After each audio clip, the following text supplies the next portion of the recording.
All right, we're live, everyone. This is your host, Paul Gaither. This is NCAA 2014, and it's more than just that. I'll tell you what, let's go to display capture. I got something special for you. Not only do we have the PDF of the 2002 Boise State University 4-2-5 defense, but I also found the 2001 Boise State Broncos offense before they changed their helmets. So this is the equivalent of NCAA 2002. So on the original Xbox, you've seen me make videos of NCAA 03. I'd like to get back to that when I fix my original Xbox. But let's go, baby. We're not going to read all this in super detail right this very second, but we're going to work on playbooks in the video game. And we're going to back it up, and we're going to reference the real-life thing when we go through it. So what's the next segment we're going to do? We're going to take a look at custom playbooks. And I was messing with it just a tiny bit before going live, checking out the feature, seeing the fact that there was a custom playbook feature. And let's take a look here at add remove plays, add remove formations. We are a 4-2-5 defense, and you know what that basically means? We're trying to apply the 4-2-5 against everything but goal line, functionally. And how do I know that? Because we've got the real book, sucker! Okay, I've hit the wrong button just by setting my controller down. We've got the actual book. So let's go in and take a look. It's in a book. 142 pages. So, I can read anything. And it says defensive line movements, Cobra. It says the goal line. And it has variation calls. Has the victory Bronco variation calls. And then it has the kinds of plays. Right? It has how to win, defensive essentials, It says fronts and coverage, index, whatever. And then we're basically the tight 2 flip, tight 4, tight 5, tight 2-4 or 24, but it could be the 2-4. The split, the stack, the solo special, the roll, the kicks. Then we've got all these zero packages from Mob, Cop, Spy, and Lightning, and Smoke, and all these kinds of things. We've seen these terminologies in other live videos, the Smokes, the Lightnings, the Cops, the Zero Cops, the Mobs, the Thunders. We've seen a lot of these different kinds of terminologies. The Wide Dog Zero, we see all these kinds of terminologies. We didn't see T or S Dog or anything like that. We saw the Bullets plays. While we didn't specifically see something called Bullet Zero Cop, we saw Bullet plays. Right? We see a lot of this. But the next layer is, after we get through all of this stuff about drills and what you need to do as a player and what's expected of you and the terminology and the passing tree charts and what offensive formations are, you notice the defensive book focuses on offensive plays. Guess what the offensive playbook does?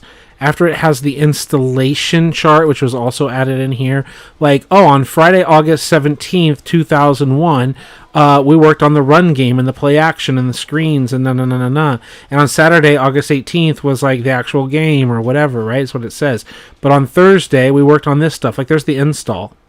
Like, this was the schedule, specifically.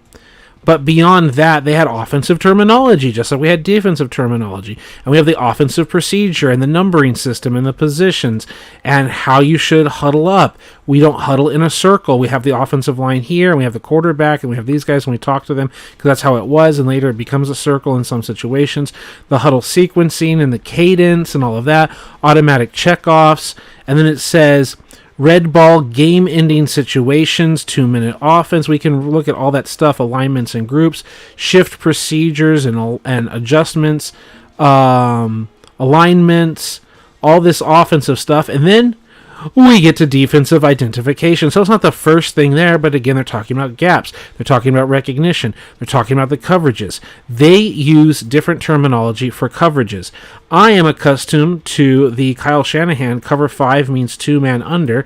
Their cover 5 means 3 deep zone coverage rolled to the weak side, can be a sky or cloud force. Same concept as cover 3. So their variation, their terminology for cover 5 is the different terminology that I'm accustomed to, but that doesn't mean that they don't have terminology for the same thing. So they show you art, they show you pictures of what cover zero man should look like for them. Nothing deep, and then they don't draw the defensive line, but they draw the fact that they've got the blitzers in the man coverage, and then cover one man free with the safety free, the cover two zone, the cover two hard, the cover three over the top, the cover four, the palms, and then what they call cover five cloud is they're rolling the deep safeties weak and then bringing this up, which in a lot of, it's not cover six, this is the cloud, not six, but it's a very similar idea of like they've got a flat zone here, three yellow zones here, which they're not painted yellow here, right? The hook zones here. You could even consider this a purple buzz zone if you want, with two hooks here and then a flat here. And really, if you do call cover six and just rotate it, like do what is it? Coverage alignment with the, what's the word I'm looking for? You press the Y button for coverage, and then you use the right thumbstick to the left, and you basically just kick everyone like that, and it basically becomes the same thing. The cover five, the cover six, which is the true cover six, which is literally deep half and deep quarters or whatever. And there are some cloud coverages and so forth. And they're calling cover seven, as in corners at deep halves. They're still in some kind of man-zone combination here. Their version of cover 8 is man up everything without blitzing, and they're doubling instead of being like palms, like super deep and only have like 2 or 3 man rushing, which is different. So they're just cover 0 but double, and their cover 9 is cover 0 double on another side, right? So they have different terminology. They don't even have a terminology for cover 2 man under. It doesn't even show up. And then they talk about identifying stunts and dogs and blitzes. Identification of stunts, dogs, and blitzes continued. Defensive front identification. That's all until they get to the running game. 61 pages into it. We pretty much have gone through procedure, defensive identification, our motions, our shifts, a little bit about our formations, how you huddle up and everything, and our formations that we end up using before, like on page 61, that we finally get to our running game. And as we get through our running game, we get to our pass protections. And after we teach the offensive line and the quarterback what the pass protections are, the running backs as well, the tight ends, like everyone needs to know their pass protection schemes. It's on page 106 out of 151 that we finally get to the actual passing game. So the quick game, the drop back game, the motion movement game, like these are naked boots and things like that, that you can call. You've got screens here at the bottom, goal line passes, ISO passes. You have all these play actions, slide, dive, boot. Oh, here are the boots and naked, but play action style. But you can also have the movement, like I know in the West Coast offense, they often called it the sprint right option, the play the catch the 49ers through, where you literally have plays that as soon as the quarterback gets it, he's like moving out, he's rolling out one way or another. That's what I would assume these kinds of movement plays are. These could be auto motion plays like we have in Madden, but I think movement, at least without looking at it yet, that's typically what it means. And then you actually go through those passes, and you're going to find when you look at them over and over again, it's the same stuff I've been teaching you as well. If you just look at the screens, the basic idea of a screen is, guess what? We've got one tight end, 1, 2, 3 receivers out here. They're trying to put 4 down linemen, 5, 6, 7, 8 in the box. Number 9 is this corner. There's a corner not drawn here, and most likely another safety up here, 10, 11. So the idea is there's like a safety here, but they've got like 2 guys down here versus these 2, maybe a safety up here. So it's really just 2 over 2, maybe a corner and 1, 2 against 1, and the safety up here. Does that make sense? And so suddenly you've got a 2 versus 2. You've got a numerical advantage, especially when you can just go out and you can block that safety or whatever. And he's off like the safety. Like there's this gap, there's a spacing, and the corner is off the ball too. Like all of these like if checks, if they're just super loosey-goosey about all of this, you just throw the quick bubble screen and let a playmaker do something in space. It's what I've tried to teach you before when I look at the plays and I look at the screens that the game has. And it's like, that's why I said in Madden is like, hey, even here, 3 wide receiver set, 2 wide receiver set, 3 wide receiver set. It's like they have 1, 2 versus our 3. They're just not matching up numerically. They're not matching up in leverage. And it's just like, let the wide receivers run block for you as you just swing it out here and let them go down the field and be a playmaker. I mean, that's the most basic kind of screen in the world, right? And then they have these fast screens, just the drop back and swing it out to the back. As I was looking through here, there was a section that had play action pass. Here we go. These are the midline screens. They're not all named midline screens, but I told you in other videos that Boise State loved their midline screens. And this goes back to the early 90s, like the 1992 or whatever game against Nevada. I was watching that on YouTube. You've got to watch it if you haven't seen it. They talked in detail about they learned this screen like in the mid 80s, like 86, 87, 88, something like that. And by the 1992, they're like, oh yeah, they've been running for like the last 4 or 5 years or whatever, so since the 80s. It's like been a literal, like, fundamental play of the Boise State offense to have these midline wide receiver screens. And like their early success of these middle screens, they were going to the touchdown. Like they were taken to the house. They were scoring touchdowns. They were going to the house. Because other teams back in the 80s and 90s, weren't really ready for it. And then they said by like 1992, instead of scoring touchdowns, though, they were easily converting first downs. They were converting like 3rd and 12s, 3rd and 15s, whatever. The teams were not ready for a midline screen. They're trying to pass rush. They're trying to drop off. They're usually expecting a screen to a running back or whatever. And even when you watch Boise State and you play, like you game plan for them, they'll still just throw this bullet midline screen on you, get a blocker or two up the middle, and get the first down. And we saw it in the game, and it was also very successful. It was a staple play for Boise State, but unfortunately, the video game, it's just not really well respected. And then, obviously, you also have the outside screens and the movements and all of that stuff. This is also kind of an inside screen. He steps up, then he angles down and runs to a midline of sorts. Like, once they started seeing success with it, even though this wasn't their offensive coordinator, it's like, this is an identity of who we are as a team. This is something the fans expect us to run. This is a good play. Like, that's how I see it. And it's just a base play for Boise State. And then you also have a variety of passes. And we'll get into details and all of that in a little bit later. We can check formations. We're not trying in 2013 to just go backwards and recreate the year 2001, but the idea is still there. Like, the core concepts are still there, so I can get to the running game. And we can get back here to defense. As I said, I was trying to prove to you that our 4-2-5 defense is for everything. So as I said, the offensive playbook is looking for defensive plays and defensive alignment, so everyone can identify what they see on the other side of the ball. And the same thing here on defense. You need to learn the offensive alignments and all of that so you can make your calls and your adjustments. You've got to know the other side of the ball that you're playing against and what they tend to do. You can't just be focused only on yourself. And then they basically talked about their physical alignment. The Liz, the shifting to the left to the tight end. I've talked about this before in the other videos, but that says Liz, and it basically means here where we're head up over the tight end, we're tight to the to the center.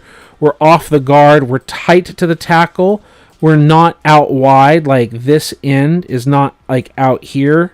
Like, he's not in a wide 9. He's very tight to the shade, but he's very tight to it. So that's what it is. Like, shift to the left, which again, when we're playing NCAA, you would do defensive alignment and crash to the right. Left thumbstick to the right, because you want them to go to the TV right, because I think we can click view, and I know it's super obvious, but no, I think we can click this. Yep, copy. We can go into Paint, and I know you know this, but we're just going to visualize it because it's fun. And let's rotate it 90 degrees and rotate it, 90 degrees, 90 degrees again. Zoom out, and suddenly you basically have the drawing, right? And if I went in here and I was like, okay, we're going to rotate him around so he's labeled properly, right? Like, that's it, right? There they are. They're lined up, shift to the right. So defensive line to the right. That's what a Liz call is, because it's for them, it's their left. You get it? It's the right. It's the right. So that's a formation. And then they start talking about all the variations. And they start talking the 4-2-5 against, if they've got a tight end and 2 receivers in like this, what Bill Walsh used to call the slot alignment. Like, we know the slot, like, oh, here's the slot receiver or whatever. And there's on the ball, off the ball, whatever. He's in the slot. But often Bill Walsh in that scheme called anything that was 2 wide receivers, 2 backs, a tight end, all this, they would call this a slot formation. They say pro right slot, because this is the right for the offense, pro right slot or whatever. This would be, I think, there's like red, blue, green, brown. There's a few different variations. This was red. Red was split backs. Green was I formation. So this would be red right slot in Bill Walsh's system. But we're still in the 4-2-5. That's our personnel, and that's the personnel that our defense is built up in. And as we go down, we're going to see the same thing over and over again without exception to the rule. Some of it is, do we want to align in 2 high versus single high and having both of the safeties on each side? Okay? But we're still doing that. You could call this a 4-3, like this is a stack. If you want to say here in this very specific example that Boise State has a little bit of a stack, they have a little bit. See, here's like the 3 safeties. So you could argue that Boise State has a 4-3 under because this is 3 linebackers, safety, Sam, Mike, Will. And then they are under the offensive line to the right. So there's the rip and the Liz. That's a rip call. And then they've got the linebackers kicked over. So you could argue that they're going to have some under. That makes sense. It's under and stack. And then we're back to the 4-2-5 again. So we might look at some unders and some stacks. That's worth looking at. We're still 4-2-5. We're still 4-2-5 and all of this stuff. And we just keep going, and we're going to notice again and again we're in 4-2-5s. And for like all of these situations, and we can look up the very specific information that they wanted for the stack and the under. And then as we keep going, it's still a bunch of 4-2-5 stuff. It's a bunch of 4-2-5 stuff over and over and over again. Which one was this? Still 4-2-5. And there's the normal and the Okies and the other things that they have here. Here is a variation. What they call victory are 3 down, and then they literally have strong safety, free safety, and X safety instead of and then the weak safety. So they're in 1, 2, 3, 4 safety variant. So that's very interesting. Again, they're in 4-2-5, and then we finally get to the goal line.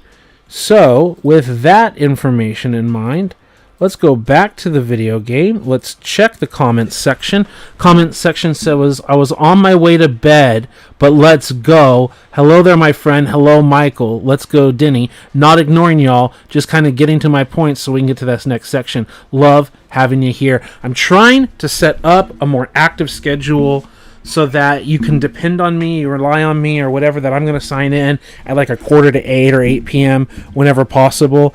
I'm going to start university on working on my master's for education and everything, but that's not going to be until approximately March of next year. So I'm going to be literally not available on Fridays and Saturdays. Like, as soon as I finish work, like my classes start like an hour or two after that online from like 5 to 9 p.m. or 4 to 9 p.m. I think it's 5 to 9 p.m.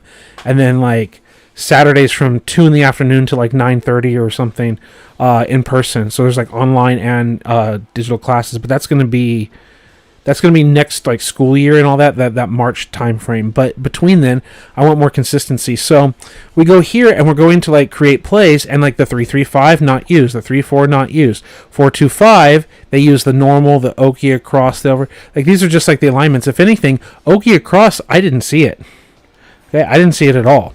Over and under slide, like here the under slide, we actually see it. That's basically. That says under slide, like, that can be like the 4-3 under if you wanted, and you're just using the safeties as the personnel, so I don't even need, like, 4-3 under, because that's what it would be. Here's the 4-3 under, so we could technically add that, and we could technically add the stack, because that was in the playbook, but they didn't have 4-4s or 46s or the 5-2s. They didn't use dime in the traditional sense. They didn't really use dollar because, remember, they were using like 5 safeties. Now, we could technically have a version, but they were also like in this weird, wacky position or whatever. And let me actually kind of take a look. Let's go here. And let's go here. And it wasn't too far away. It was up in this range here, yes. So they had the Sam and the Mike, 2 linebackers. They had the 3 down linemen, and the rest were safeties. I bet there's a variation of that we could mess with. And at least in that victory, which most likely is trying to stop Hail Marys and everything, is what I would assume. We kind of zoom up here. Yeah, the bear or whatever, the victory. What is the victory play? That's against like bunches and all of that. So they're going bunches to one side and empty and all that. So they're going 1, 2, 3, 4 wide receivers, 1 running back, and they're having to chuck it. So how are we going to read this? They're talking about the corner, outside third. So left corner, right corner, or outside thirds. You have run with flat, blah, blah, blah, deep middle third. So it's like literally the only play is like a cover 3. And then what do they want here? It's literally the only play we see in the book. It says X for extra safety, which is right here, the extra safety. Is the safety valve. Stay behind everyone, play tipped balls. So like the super deepest of the deepest. So he's almost like out of the play. Like we're taking a defensive lineman off the field just so we could have another safety. So it's kind of like a cover 4, but it's like a cover 3, cover 4 of sorts. Because that fourth guy is just the deeper than deepest, which we could do as a user. So that's really what they've taught us here. I see the comments, and I'm going to get to it in just a moment. You know I will. So let me switch the screen, let me read it, and let me set it up. It says, really can't stay up tonight. Hey, that's fine, Denny. I know you're going to watch these later. I'm going to do everything I can to bring you the quality that I keep bringing. I'm going to try to keep bringing that energy and make it worth your time and all of my viewers' time. It says, will study this in the morning. Already loving this one. Keep them coming. Try my best, bro. Doing it for you, doing it for everyone. Doing it for Michael, doing it for Alter, doing it for everyone. And I haven't called out a name, doesn't mean I ignored you. Jason, many people, the new subscribers, everyone. So let's keep this train running and this energy going. We're looking at this dollar formation, and we're going to add it unless we see something better. There's the goal line, and they literally had both of those here. Here's a nickel, which is a 155. That's not really what we had. A 245. No, it was 3 down. It was 3 down, but with more. So yeah, that kind of like weird. Okay, a quarters has the 3, but not 2 linebackers, right? We had 2 linebackers, so they don't really have what we're doing, right? The 3-3-5 they don't really have. So we kind of found it in that dollar situation. And the only reason I mentioned the dollar is because we have 2 linebackers, and I think we can have a situation where we can tell 2 more corners to be more safeties, potentially in a package. So with that, I say add remove plays. We are just the 4-2-5 normal Okie across. I'm thinking about cutting because I didn't see it anywhere in the book, and what's the point? Though this could still be a variation of how we want to play deep.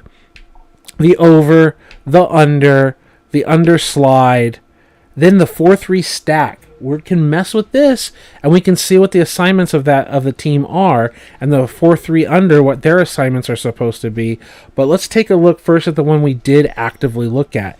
And primarily, they were just like, they were not talking about zeros or spinner or any of that business. They weren't talking about zone blitzing directly. Yeah, we might do a little zone blitzing. They were talking about cover 3 stuff. I doubt they want this Okie roll with the defensive line dropping. It's not that stuff. It's definitely not this. NCAA Blitz 3. Why are you calling it an NCAA Blitz? What is your deal, bro? I don't get you at all. When they're throwing it deep, just sending an overload on one side is a good quality. You're never going to call that. You're not really going to call the man. We were doing the zones. This could potentially be a thing if we're trying to get deeper than deepest. And again, we would control one of those little corners off the ball. We're not going to call the 0 if they're trying to be deeper than deepest, and we're not going to call that. The crossfire, we're not really going to call. The cover 6, kind of, we can pick that corner that's in the flats and just we could user control him off the ball, so that's a thing. The quarters action could kind of be it, but they kind of wanted a 3. It's kind of a 4. That's fine with me. I don't want to mess with that or any of the 2 looks. I don't want the one spy or the two-man unders. So now we're looking at 1, 2, 3, 4, 5-ish plays. I don't think I want to have the play where we're dropping alignment into coverage. So now we're down to 4 plays.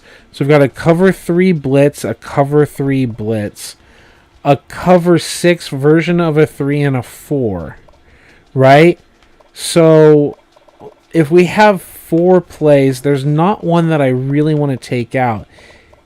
Are there 2 that I want to put in or 1 that I want to take out? And all these 2s and 1s are no's.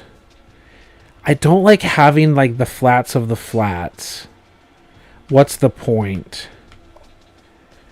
The 3 fire could be a little bit of fun, but I doubt it's going to work. I think they're just going to run into everybody, and it's just pointless. I think this might be a pointless play. Like, we're supposed to be dropping back, like, super deep. And that would just have us give, like, an overload to one side, or just deeper than deepest. I think I kind of like that. Showing them this blitz, which we can go left or right version, or just 2 different versions like the cover 4 or the 6, which is a half cover 4. I think that's fair and fine based on what they showed us. Then they talked about stacks and unders, so why don't we read the playbook there and go through it? Let's check comments first. Nothing new. Still love having you here, Michael, and everybody else. And obviously Denny watching back. And let's go back into display capture and look at the book. So we saw that set up, and we saw all of this 4-2-5 business. Still the same thing. All the same thing. We know that we saw stacks and all of that, but I don't have a page number for everything. So let's just keep going.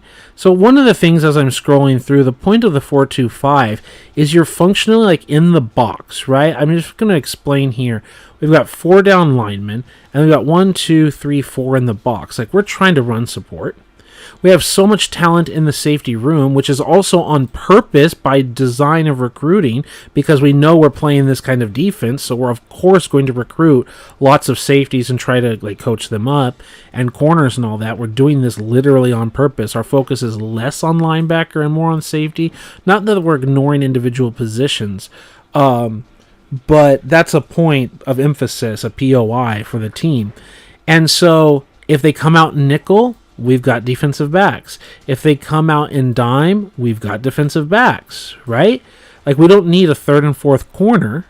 We can, like, have our best 2 corners on the field, have our lower quality skill corners, our underclassmen, whatever, training up, practicing, maybe getting game time situations and reps so they can become the starting corners in the future. But really, we're just, like, getting the safeties jobs out here, and they're kind of doing this dual role with linebacker, and we want them strong enough to be linebackers and all of that, but also fast enough to cover these guys. It's a really weird, interesting thing. So if we're in dime, it doesn't matter. If we're in nickel, it doesn't matter. And if we're in base, we're again just trying to make up for maybe the lack of size at an outside linebacker position with raw speed and the fact that we've got these other 6 guys right here doing the size deal.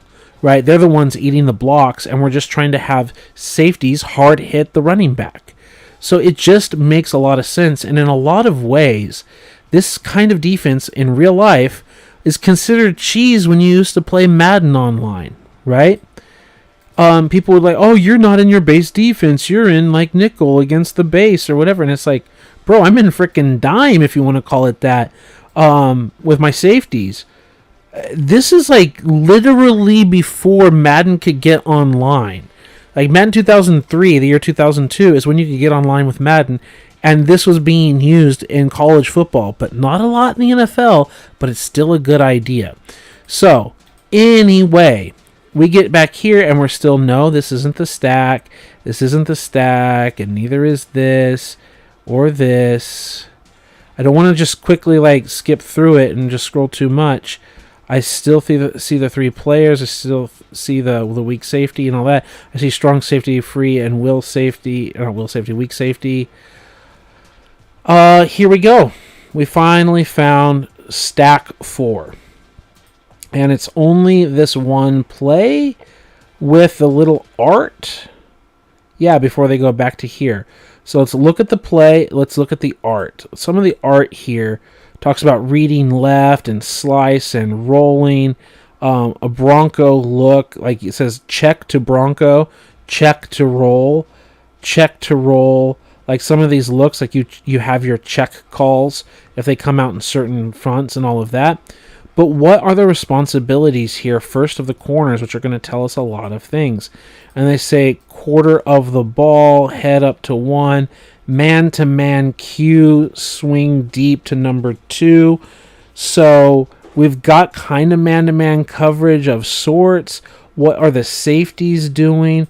We say quarter 2, slice, blah, blah, blah, slice, curl to flat, middle vert, all that. But the other thing is they say stack 4.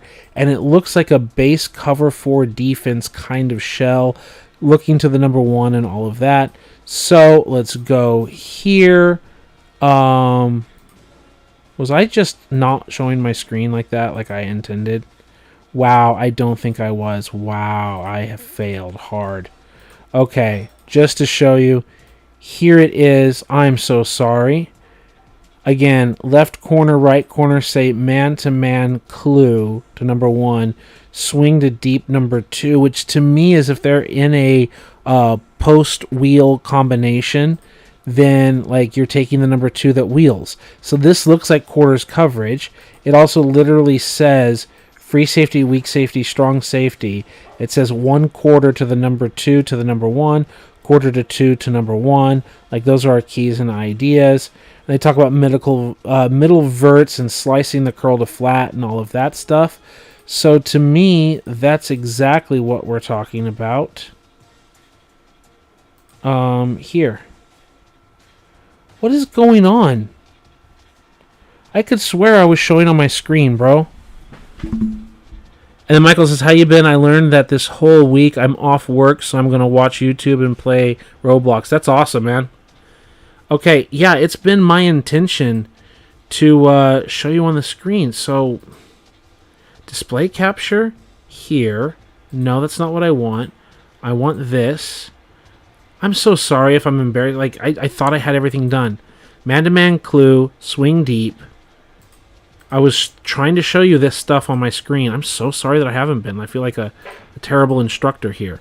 Quarter, slice all of that. And yeah, and it literally says stack 4. So I was trying not to repeat myself over and over. They want the Liz call and all of that.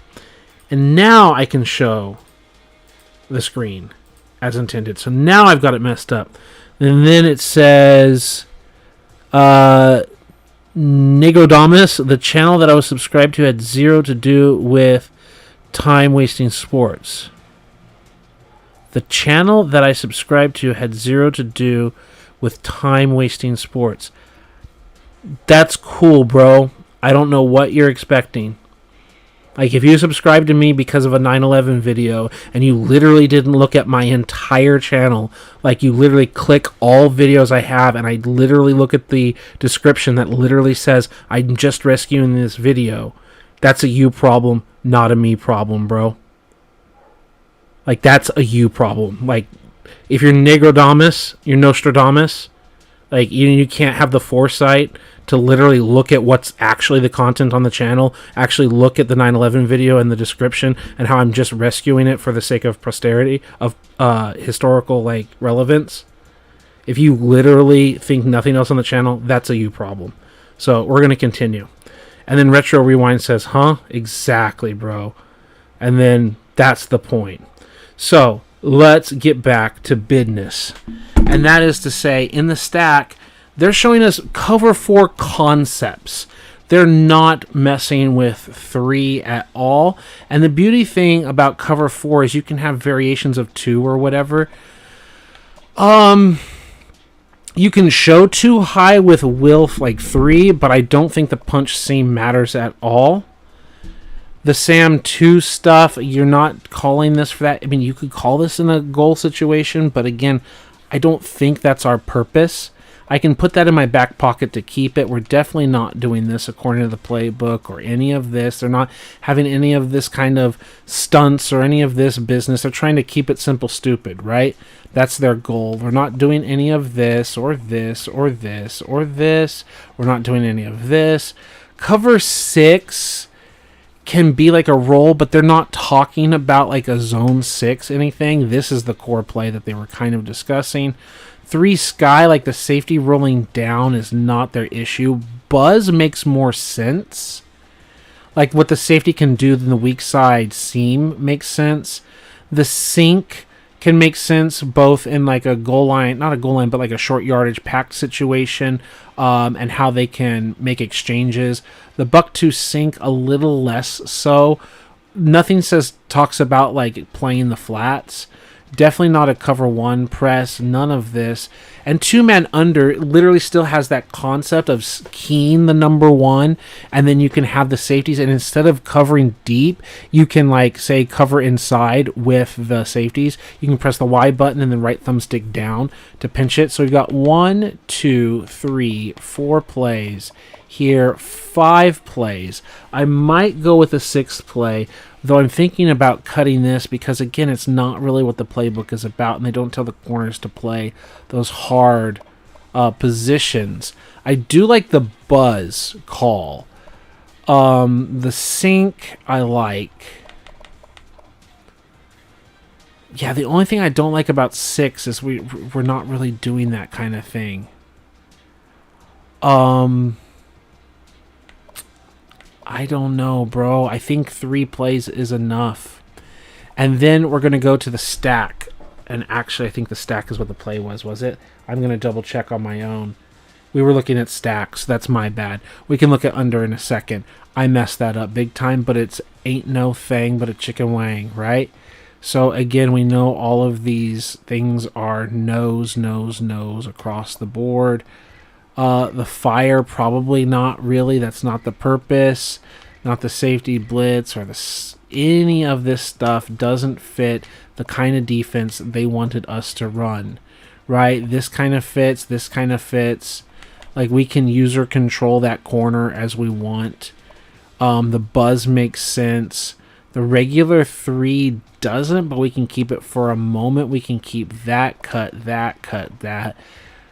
Cut that. They're not talking about corner blitzing. Keep the cloud look. 2-man under, we can definitely keep that. We can cut that. We're at 1, 2, 3, 4, 5, 6, 7. We would be user covering of sorts. And this is also a nice, like between the 5 and the 15-yard line kind of defense anyway. The 4, like the tight 4, we can do like a cover 4 press. The buzz look is fine.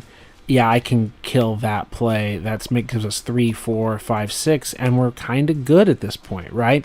So now let's look at the under. And with the under in mind, let's check the comments. Nothing new here. Really appreciate Retro and everyone here. Appreciate Michael, everyone. People watching back in the future. Let's go back to showing the playbook as intended. That was stack, and I believe the under look was really close to here. Yes, it is. And they call it split cover 2, right? And they have the rip instead of the Liz read. Like, they're literally in a rip read, correct? So, we can look at their plays here, and they have, like, their rolls to, their check to roll, check to tight, like their adjustments, check to Bronco, check to tight, like the plays that we can check to. And we can look exactly what tight is, and I kind of think check to tight. It doesn't say tight 2, which would be cover 2 hard. But I think that's usually like checking to 2-man under, right? So again, they're talking about the corners. Man to man, clue the number 1. Clue the number 1, right? And then you're talking about the weak and the strong safety are curls to flat. So those could be buzz zones. Those could be hook zones. They're usually the purple buzz zones. So man with purple buzz zones. And then the free safety is like a hanging 1. So it's like some weirdness. So it can also be necessarily variations of a cover 3. Like if they just hang deep. Like it says that idea of swinging deep or whatever. But they're not really talking about quarters here, are they? That's an issue. Not a bad thing, but that's what we're talking about. So let's go back to the playbook mode and where I can read the comments. It says, does this run along with your Madden 25 Jag franchise? Of course. Or is it a separate project? The whole point is to have college football and import draft classes and have the 2 games tied together, Retro. That's the point of this, buddy. That's where we're taking the extra steps and the extra energy. So we go to this, and we're not seeing calls of like specific blitz packages that they're specifically looking for. It's not really the point of their defense here. So I'm looking for like basic 3 stuff, and I'm not really looking for 4 stuff. So the skies and the buzzes and the sinks, it says the buck, the 1 press. It doesn't say anything about... We can have 1, but I don't really want 1 press. That's a problem with me. I would like just a regular 1. And they wanted the free safety to be the 1 high robber kind of player, which they don't even have a proper robber. And they were talking about buzzing underneath and everything. So I don't know if we're even going to keep it because we're not really getting what we want. And it makes me think that instead of actually having the formation,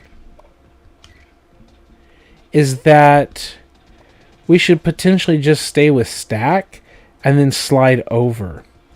So remove formations. What if we just stay with stack?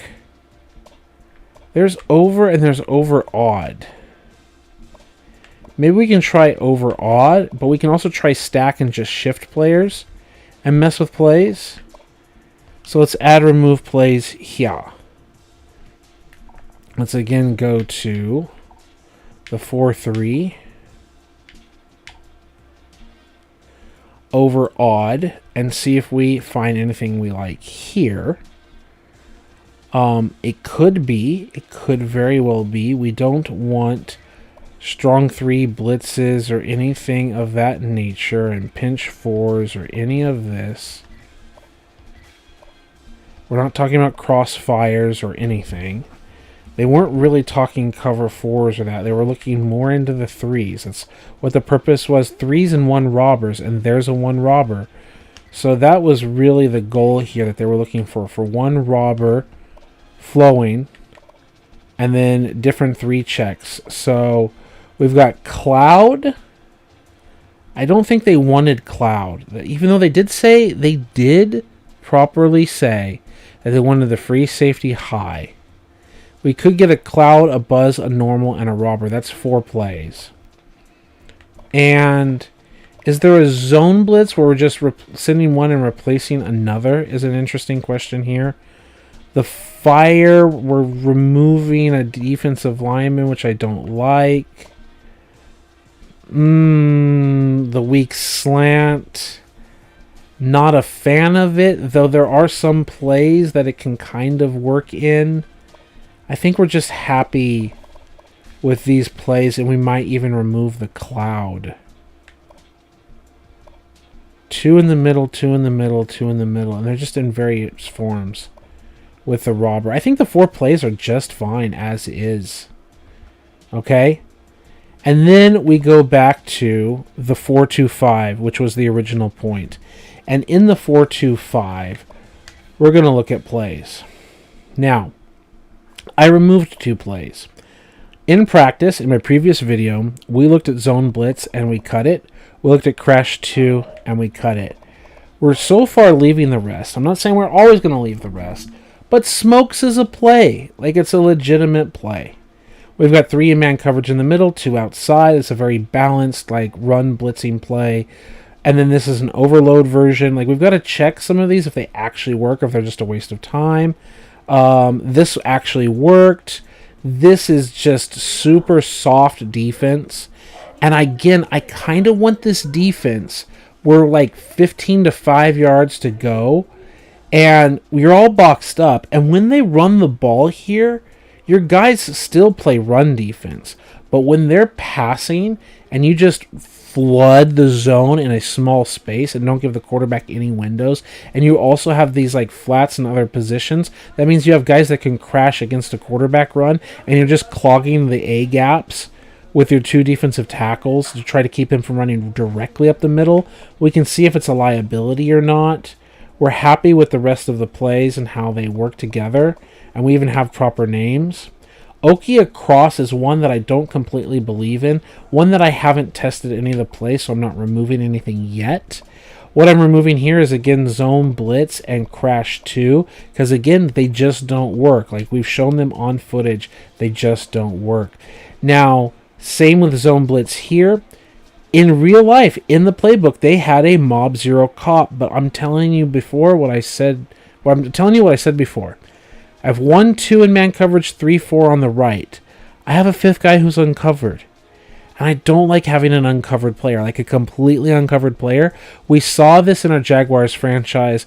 They called a screen on us, and they just almost took it to the house. They got like 60, 80 yards, whatever it was. Like 50, 60 yards, whatever it was. Because we weren't covering literally the halfback, who happened to be the one getting the screen, so no one was accounting for him. They got the blockers in front, and it's just like, what are we really doing there? So that's a play that I absolutely cut. Then they have underslide and all that, and again, the only play I cut, because 2 on the left, 2 on the right with the defensive lineman and man coverage. Not a thing I'm terribly interested in. And then there's the 4-3 over odd that we have, and we've already added the plays. And the other thing I thought about was in stack, adding some of the 3 looks, because it wasn't originally in the design, but we can shift into the under by literally just rip calling the defensive line and then stacking the linebackers over. And we could still have that robber call. We can still have our buzz call and our regular cover 3 call, and still conform, I believe, to the core ideas, right? Because it is the weak safety, the backside safety, that's doing that. So I don't really like this with the over-under call. I think I like it flipped, because the strong safety is helping in the run game, and you don't want to do an over with that cover 3. So I kind of don't want to call that.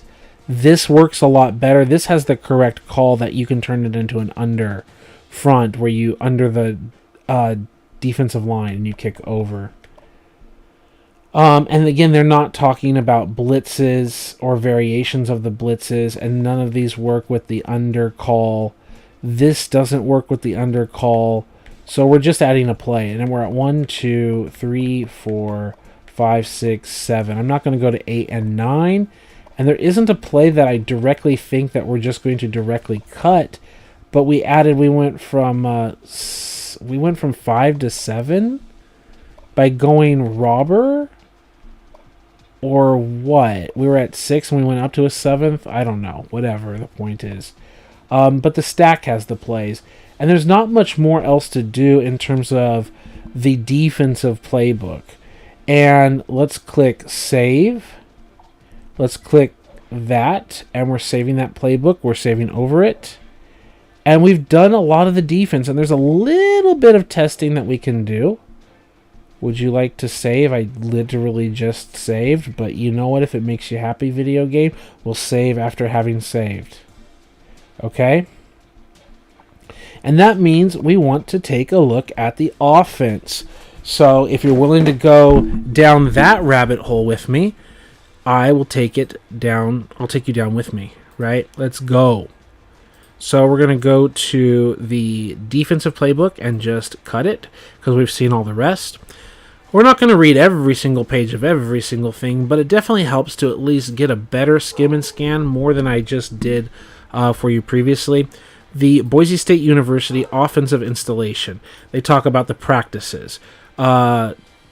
Sunday, 2 on Sunday, Monday, Tuesday, all of that stuff, the subgroups, the formations, the set, like all of this is practice. It's not the plays, right? And so you've got the installation, and then you've got our schedules and blah, blah, blah. This page talks about Monday, August 13th.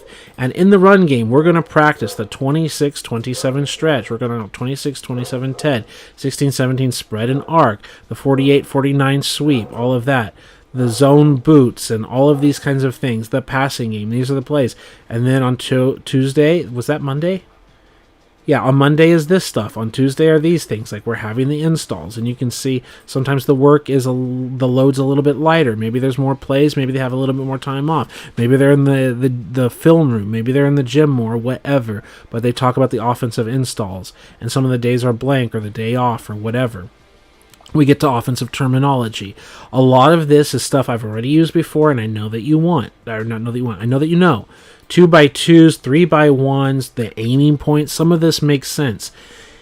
Ace is often referred to in the Madden and EA games as a formation of two tight ends.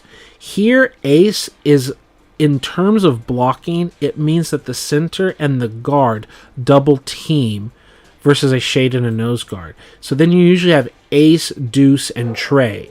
So there is ace, and we scroll down and we're going to see deuce. There's the double team, and this is usually the guard and the tackle. So you have the center and the guard, you've got the guard and the tackle. You can imagine tray should be tackle and tight end. And so if we keep scrolling down, even though they're in alphabetical order, so they're not in just like connected by what their names are, we should find tray, and there it is, tray and tackle play side double team. So you've got ace, deuce, tray. This comes from the same thing that I saw in the Bill Walsh book, and I'm not saying he invented it, but that's what that stuff is. And then angle release is literally what it says. Your release is at an angle, right? Your base blocking, what blitzes are, you're talking about the box, you're talking about bull. Now see, there's bull rushing, which is a technique for the defensive lineman, but this says the back is up on linebacker used on counter plays where the H or the F are pulling to block the linebacker. It's a tag word for the counter. So it's a code word, the bull pull, cadence of the combination of things like the 120, like your cadence, right? These are so easy things, but they want to make sure that even if you've never played football before, but you're just an athlete and you belong here, you can learn all this stuff. And just, it's really good to make sure we're all talking about the same thing. Cobras and contains and cop and depth and dimes and dog blitzes and face up and fold, and all this terminology is all here. And Lucky and Ringo or whatever for left and right, and lip and Liz and Rip and all of that. And they talk about all the things of whole numbering systems, which is not really used in zone so much, but there is zone in this book, and it helps to still talk about the whole numbering. It talks about the huddle procedure, which has nothing to do with us as players of a video game, because they do all this stuff already. We're not really worried about the sequencing of the play call order or anything, because we're just pushing a button in the video game, but there is some aspect that's kind of fun in terms of role playing, what we have to do to break the huddle and lining up, all things that we can't deal with. It talks about our cadence. So again, sometimes I like to shout in the microphone and do some role play, so it's fun to deep dive into that, but I'm not going to bore you with that here. And now is another interesting area where we talk about audibles. Not everyone is Peyton Manning, but that doesn't mean that even college players don't have freedom to audible, and what they call the automatic checkoff, the two-play offense. We have live colors. All other colors are not live. The live color can change if the coach feels there's a reason for the live color to change. Green is used as a live audible only. The snap count is on 1, and remember, if everyone knows, or if the defense realizes that green is always the live color, even though our team is blue and orange in color, like orange 150, like, okay, orange is a live color because that's the team's color or whatever. Okay, green is the live color or whatever. Then you just change it. Suddenly, okay, guys, blue is live, purple is live, I don't know, red is live, whatever, you can tell them. But blue, one of the colors of the team, is used on checks and alerts, and the snap count is always on 2. So I guess that's the other thing. Green means we're going on 1. Blue means we're going on 2. So you're going to say blue. It doesn't just mean we're going on 2, but it also tells us the play is live, right?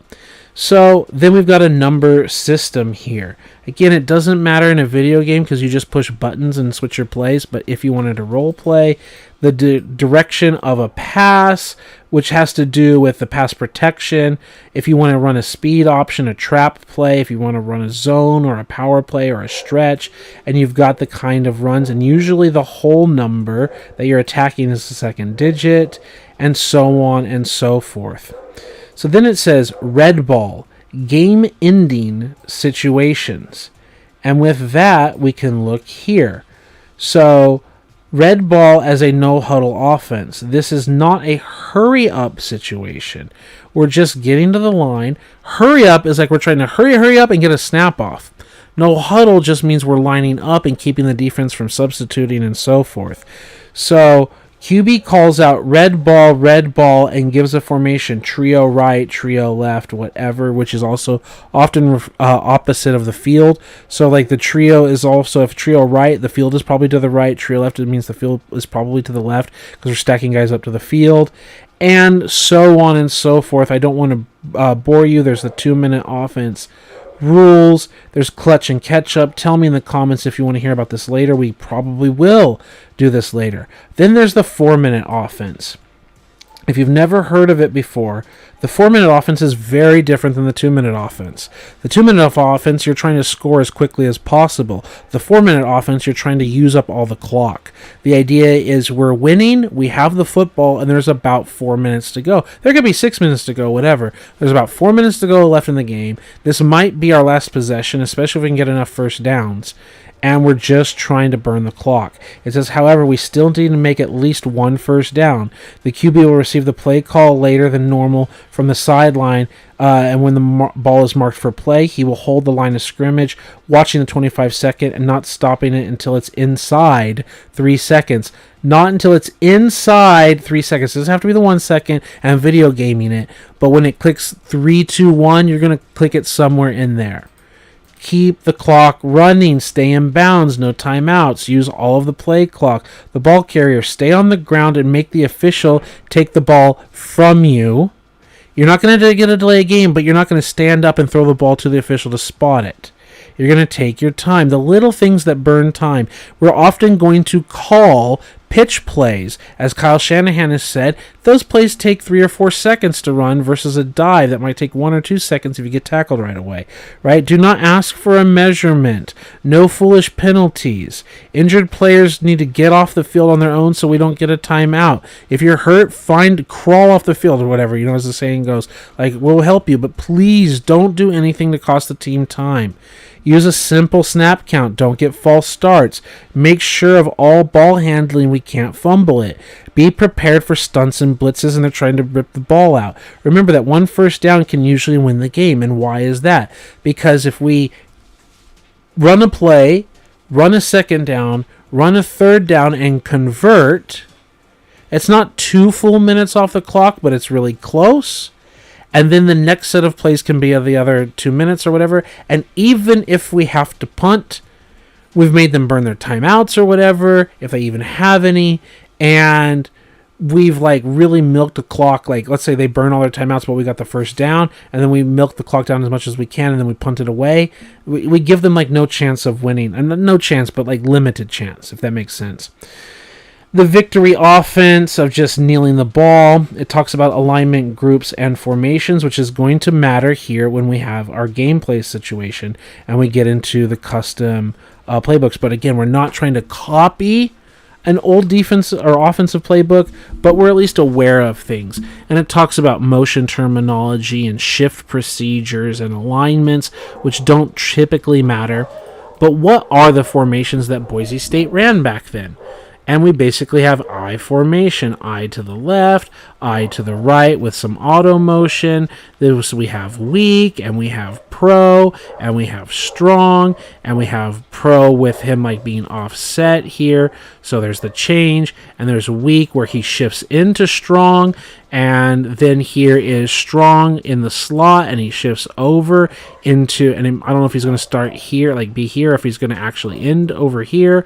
And then they've got all of this. It's kind of like a goal line offense and a weak version of it and a weak version. So this is weak slot and weak slot motion, or no, weak slot motion, or strong motion to strong slot. So we had strong slot motion to normal, and then normal motion to slot or whatever.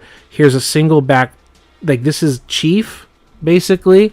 This is the twin tight end Chief kind of action, and then they've got the motion version of it, and then they've got the two tight ends with one off the ball, and two tight ends with one off the ball, and then just moving to check if it's in man coverage or whatever. And then we've got our regular old single back dice slot, whatever, and we've got trips, but then we actually motion into the same typical dice slot kind of play, but we started in trips and then we motion to that. And then we've got trips, but the running back is off kilter, and he's also off kilter here.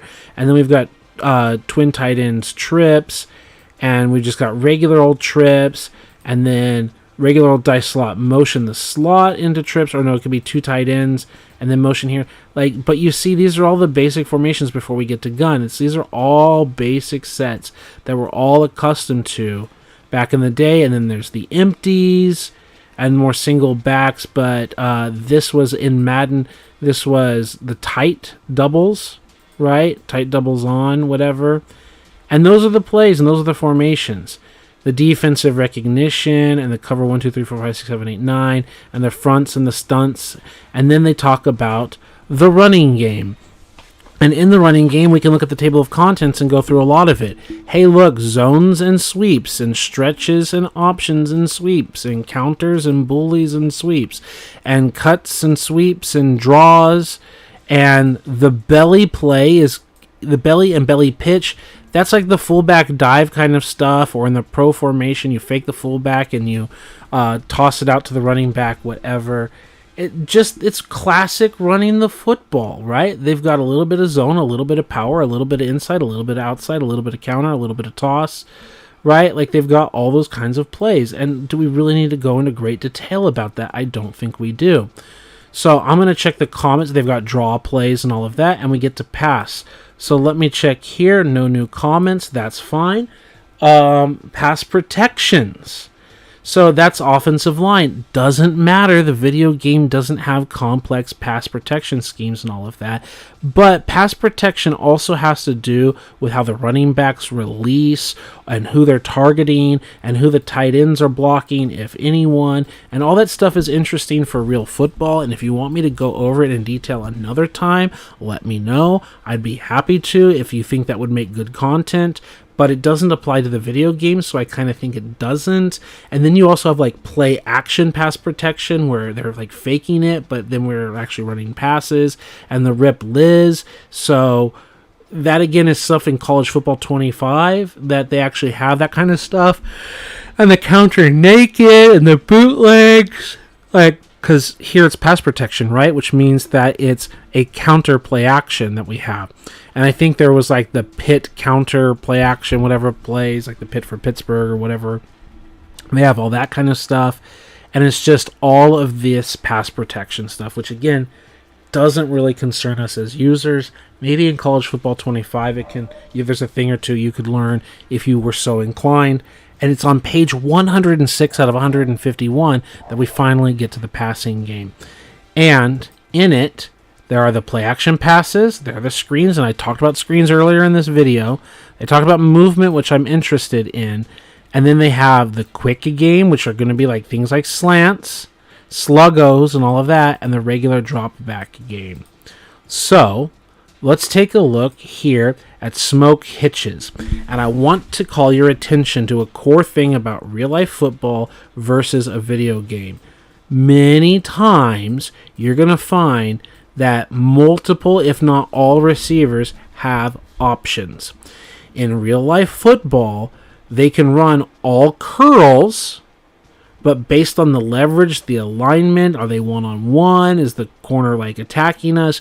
Are they staying in the flat or whatever? And we can just go up and then like fake it, double move, and like take off to the top. Are we one-on-one and we can shake them? Like, there are option routes.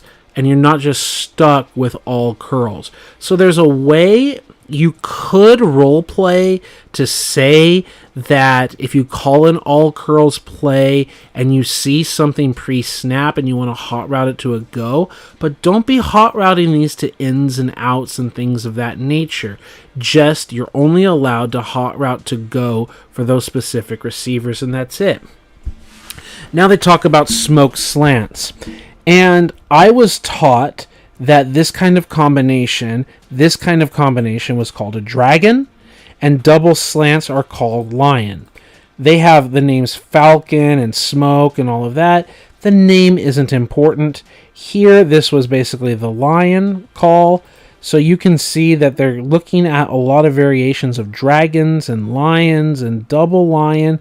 This is double lion here, and it's all super basic slanty business. And this are called smoke fades. This is pretty decent for like goal line to go situations. But yeah, they're fades. Like, you're not going to have deep passes. This is not between the 20s, right? This is like short yardage. He's going to release and get to the back corner fade, and they're just going to roll out and get the front of the end zone. So back pylons and front pylons, and that's what you're attacking. And they're just mirrored routes, and they're kind of boring. And then you've got the triple smoke or whatever, so there's like a true fade and then a fade where bend inside and we're going out. And then we have this version where you're kind of vertical fading, pulling out, and then you've got the underneath, and then you've got the arrow routes. And again, a lot of this is like goal line pass situations. We've seen these kind of whip plays in the game where he looks like a slant and then he can whip it back out, and these are sluggos, right? It looks like a slant, turns into a go. They're not that very good of a play in the actual game, especially for the computer. We've seen these little high-low combinations of the inside break. We've seen this little stick and nod kind of route, but this play is not called stick and nod. And then here again is the option route. It's like, it's a go, but depending on the release, just come back. But in the video game, there are some auto plays that will tell you like one player has an option, but you're going to find, yeah, in some of these plays it's true. This play only has one as an option, but there are many times where like 3 or even all 4 guys have options, right? This is the little double move. It's kind of like the slant, but instead of slant and go, it's like the poco, the post corner, and then the whip, and then the deep with the comeback. So you've got like a lot of motions, and here we go. Slide routes. So with these slide routes, you literally have 4 players with option routes, and you'll never see this in an EA game. And again, this predates the very first option routes, I think, in like Madden 2005. Like, this would be the equivalent of Madden 2003, but since it's Boise State, it'd be NCAA. Oh, this would be 2001, so this would be NCAA 2002. Right? And what is it? It's a go route with options to cut back in either direction. This is a go route to kind of cut, not to an in dig, but you can like find a hole in the zone. We can come back. Like here, we can just attack the seam. We can bend it to the post as we need to do it. Like, these are plays that just can't exist in the game. This is like 3 verticals with just like a crosser. It's not really cross, but he's going across the field. So there's the auto motion play, which is like a drive play of sorts. We're not going to go through every single play in super detail, but you're also going to see these options like, okay, read the safety situation, and if you've got a middle of the field that you can just hit with the post, go to the post.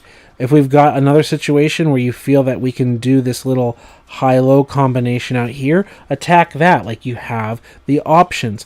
There are things we just can't recreate in the video game. But it's interesting to look at in different designs, and there's going to be several things you do recognize. The double ends, and then the back escapes out to the flat.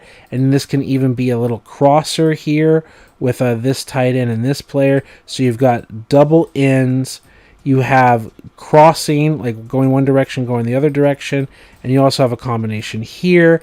And then you kind of have a high-low with this player. He's more of a skinny post, so not a true like narrow post. So you're not like truly high-lowing here and here, but you're definitely saying, hey, if a safety, like there was a safety floating here, and if he reacts to this player, we can get this shot. And if he reacts to take away this player, we might just go over the top on the corner, and we're going to pressure on this play. We're going to pressure the free safety, right? If there's a single high safety, we're looking for his read. Does he just drop straight back and we can throw underneath him? Does he like go to an angle we can throw like behind in his vacated space? Does he push down and we can throw over the top of his head? Like, it's an interesting play, but we need time. And while we're reading that and dropping back, like, that's an alert, and if we get a good look, we can just finish the drop back and launch it. But oftentimes they're going to take that away or have a good coverage. They're going to have some kind of like cover 3 situation where they've got a high-low, they've got a middle defender that's going to take away this, and the top defender, and they're like high-lowing, protecting, and suddenly he's pulled back. If it's a middle linebacker being pulled back, then potentially you might get him to take this away, and suddenly this is underneath. He has a little pass block, and then you get the little drag, and often the quarterback will just end up throwing the ball to this guy. Right? You're going to drop back, you're going to see what you have here, you're going to see what you have here in the middle area, and you're just going to dump it off to this dude. He's going to catch it going across the field and then rolling up. As these guys are going across the field in the other direction, he's going to start going towards the sideline and up like that, right? That's just a basic idea we're going to see over and over and over again with a lot of football plays. You've got a lot of mirrored routes like the double post and the double outs and the double post corners. You've got, this is a famous route in 2K5 and All Pro Football 2K8. Very classic plays here. As I was looking for it, we found again a lot more high-low action, the same stuff repeating itself. It's repeating itself with the same stuff. You've got this inside release dig and this crossing route patterns. Here's a classic scissors play that we've seen. Here's that same kind of like levels too deep play. Here's some crosser action we've seen. Here we have kind of a post wheel, but they also, well, here's the true post wheel. He goes across the formation and he post wheels. So it's a double post wheel action. And then they have the option to not continue it, but to roll it back underneath if the coverage is there. So those are things that we can't do in the video game necessarily. Here's a play action play that I was working in my Jags franchise where he literally goes out here and then back out to the back corner of the pylon. And the video game doesn't know how to read that route and throw it as a quarterback. Here's the high-low but inverted. So instead of going out to the flag, the break is inside in a dig style, again, just to keep the defense honest. So here's the traditional high-low, so the different breaks that they're allowed to have, more like looking like play action stuff, and with play action scissors. And here is a dagger route, and I think the playbook is going to show us more dagger route concepts, and just like, it's a lot of that. Like, there's nothing particularly special or secret information other than the fact that they're allowed to have option routes that we're not allowed to have in Madden and NCAA. The scissors, the dagger, lots of plays with the tight end going to the pylon, going to the flag, and there's a lot of plays in my playbook. Like, it's just as money in real life as is in the video game, if you want to call it that. Like, it's just as common. I forget the name of this in the 49ers terminology with Kyle Shanahan. There's the sail, there's the dagger. Maybe this is the dagger and I got the other one wrong, but I thought dagger was the go with the dig underneath it. I thought was dagger. And then Alex Rollins football has this term, and again, maybe I'm wrong, but there's a term for that kind of play as well. And you just see it's all the same stuff. And I'm not complaining. This is just what football is. Like, your guys learn these plays. That's why, over and over again, as I set up over here, people are like, oh, what a great coach and what a great scheme and what a whatever. It's what we call the Jimmies and Joes instead of the X's and O's. The quality of your coaching and getting your players ready, the quality of your coaching to have your players know like where to align and what the checks are and how they react to different coverages and how prepared they are. As a coach, to make the most use of your personnel and the players that you have, to put them in positions to win, like the 4-2-5, and having a bunch of safeties and then preparing them for the different roles they need. That's what coaching is all about. But then also your Jimmies and Joes. have to do their jobs, right? And that's what takes us kind of back over here to the game, is when we go to team management and I go to edit rosters and I look at my Boise State team, and it's like, let's go here to the halfback and let's look at ball carrier vision. Where is carry? Is it carry here? Carry rating? No. I think it's before this. Awareness, trucking, yeah, BCV. We don't have 80 or more ball carrier vision. We have one guy. So, Devon DeMoss, who's a freshman, has 80 plus ball carrier vision and no one else. So a 90 ball carrier vision or whatever. Like, can he actually see what he's doing? How much is that on the coach? How much is that on the player to actually get ready and take things seriously, right? So you compare that to other teams that have like 90 plus ball carrier vision or whatever. How good is the athlete, or how good of a tackler is he?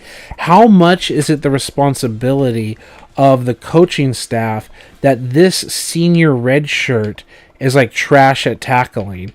If you recall previously, we saw his tackle is 67, Like, you can't tell me the coaching staff gets an 85 and 75 kind of style tackler, 82 tackling, and tell me the coach is bad at preparing his boys.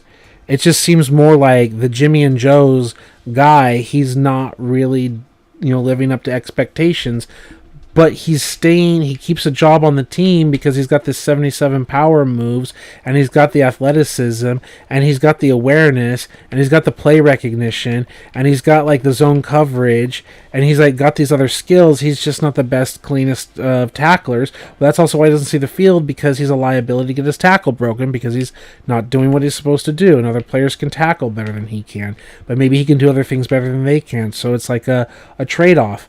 But that's the coaches and the players' ideas.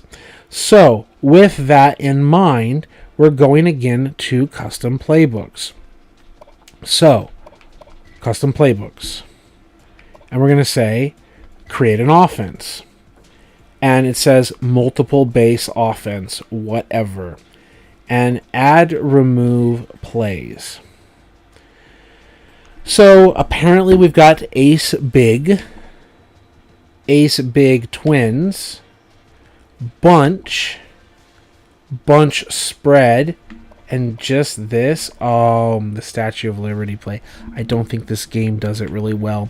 And just to let you know, that's the classic Statue of Liberty play, so they clearly have it in the video game for that reason. I don't think it works properly, but they want to make sure the game has it.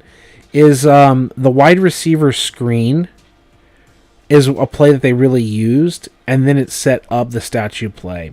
I'm not going to cut it, but it is what it is. The Jumbo Z, slot, like a lot of this is single back stuff. Like they don't really trust in having a true fullback. And they're back to Ace. Okay. Goal line offense, Hail Mary. And then we see all the I-form stuff, and I don't think the roster really cares about I-form stuff anymore. We did see I-form stuff in his playbook and what we had, but we really need to go in and look at the kinds of plays that he has, what kinds of plays that work, what kinds of plays that we're missing. And this can take a lot of time. You know how much time I invested into everything else. So rather than wasting your time going through play-by-play, what I feel is really important and a good use of your time and my time is to pick types of plays. Okay? So we're going to scroll like this. I love how quickly it lets you scroll.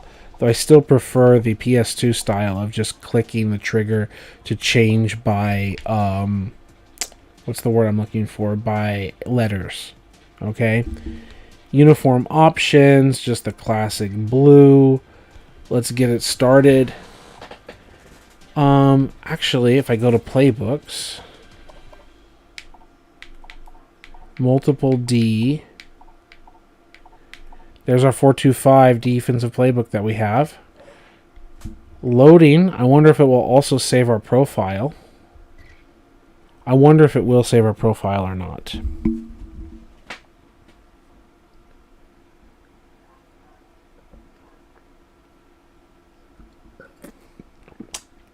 glass of water. I'm going to do a lot of talking. Need to stay hydrated. So, we're here to practice, baby. And I said one of the best ways to mess with the playbook is by types of plays that we're looking for. So we're going to go in here, and we're going to pick, instead of by formation, we're going to click by play type.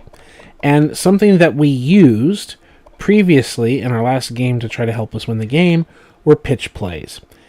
And we saw these pitch plays, which ones were broken and which ones were working. So, H power toss. Let's just click ask coach whatever, we don't care. We notice we're in single back with 3 tight ends and 1 wide receiver. I'm pretty sure this play doesn't work. So let's go by formation. And here is basically ace. The 3 tight. See, this version of ace. It's not the center block. It's ace jumbo Z. And I'm sure that if we scroll through, we're going to see the exact same play. There's zone weak. There is power toss. So, if they're in that formation, we're going to go with 4-3 over plus and saw 0 blast or whatever, right?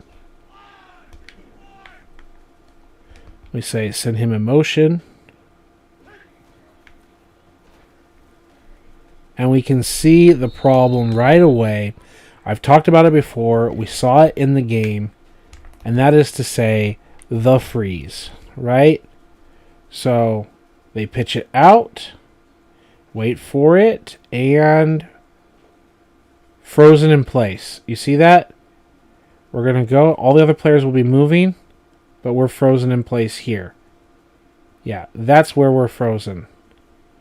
So our momentum is 0. Our animation is frozen, which just makes it look and feel like a video game. We know it is, but even in terms of immersion, we're losing it. And the thing is, whether it's just a programming error or I still think it's a micro conspiracy by EA to try to neuter the run game, is we've got this block by 78, and if we have full momentum to get around the corner here, we're just housing this thing. And I think the success of the run game in NCAA 9 and 10 and that kind of stuff, I think was part of the reason, especially with that block, we're just housing this thing. I wonder if we can't just house it as is. We pitch it, we follow, we get the block. Yeah, the reason we can't house it, not only do we not have the actual speed from a running back, but we go from going like lateral movement, maybe we're at like 40-60% running speed, to a dead stop. We have to go to a dead stop and then start from a dead stop while all the rest of the players get to keep moving. So we're just completely screwed. So to me, we need to go to ace jumbo Z and remove the pitch play, right? So we need to go by play type, we need to go by pitch again, and toss, formation, 4-3. Again, let's go saw 0 blast. We know what that formation looks like, and again, he gets frozen. It's just a little thing, that's what she said, but it matters.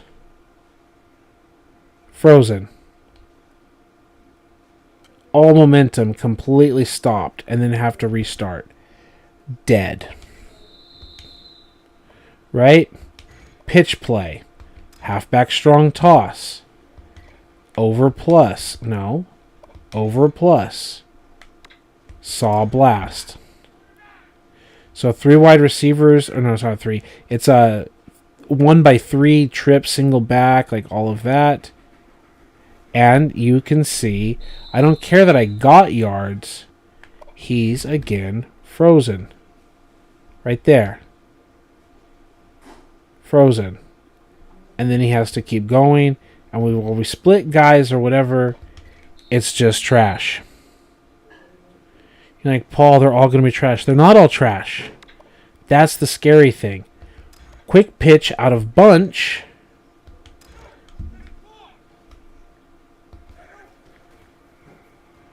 frozen again. You don't have to take my word for it. You can check it yourself, but he freezes again. Now we're in I formation.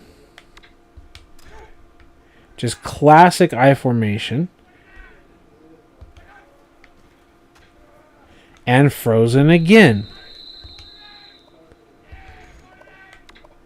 I believe this is one that didn't freeze on us when we were playing against the Oregon Beavers, when we were in I Twins. I don't remember it freezing. I see the freeze here. I don't recall it freezing in game. It did freeze on us. That's so weird. I thought this was one of the only plays that wasn't freezing on us. Do we have another variant? How about this halfback toss? Could have sworn this one didn't freeze us. That one froze. Like, if you freeze, it completely defeats the purpose of the pitch. You go from actual momentum to not momentum. Now, halfback motion toss. This one we were super getting to work against Oregon. And he froze. That's so weird. He froze again. Like, we looked at the replay and there was zero freezing on those pitch plays. But here it is. I wonder, does it have to do with the player? Does, like, the 77 awareness, is that an issue? Like, what if we put, not awareness, ball carrier vision. He's the only guy who's above 80? Like, is there some problem where one of our backups, when the guys retired, it was, like, working properly? Well, we have no judgment here. Okay, let's get a different defensive play because we're just getting hit as soon as we get the ball tossed. That would be really weird if we find out that that's the reason that your ball carrier vision causes you to freeze. Nope, he froze too. Look at the yards we get. Retro Rewind looks like he's got a new comment. Says, I've always found the comfort in the Madden NCAA practice fields. Absolutely. There's just, like, you can do whatever you want without the pressure of the play being a failure. You just reset and do it again. Yeah, these guys are just coming to a complete stop regardless. You can't trust them. You can't trust the pitch plays. I could have sworn that we had two that were working and we were kind of spamming it. See, this was working. I could have sworn the auto motion one worked as well. We can try with Jay Ajayi next. But look at this. Come on. Smooth. Just gets the ball and completely moves down the field. No hesitation. Does all of that. Halfback toss again. Ask coach. We'll punch 3 seam. Whatever. See, this one was smooth.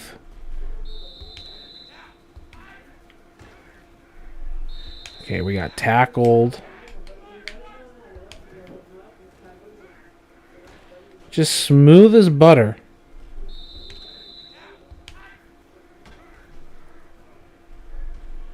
I don't care that they got us. I mean, I do care, but, like, come on. We're not getting stopped. Like, we're not slowing down or stopping. So, maybe that's a thing. Maybe the ball carrier vision is a thing. But that doesn't make any sense.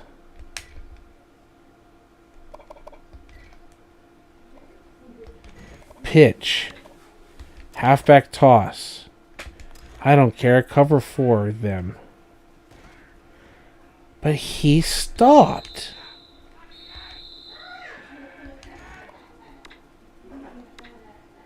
Let's do halfback sweep. Cover 3 cloud. He stopped. This is weird as hell.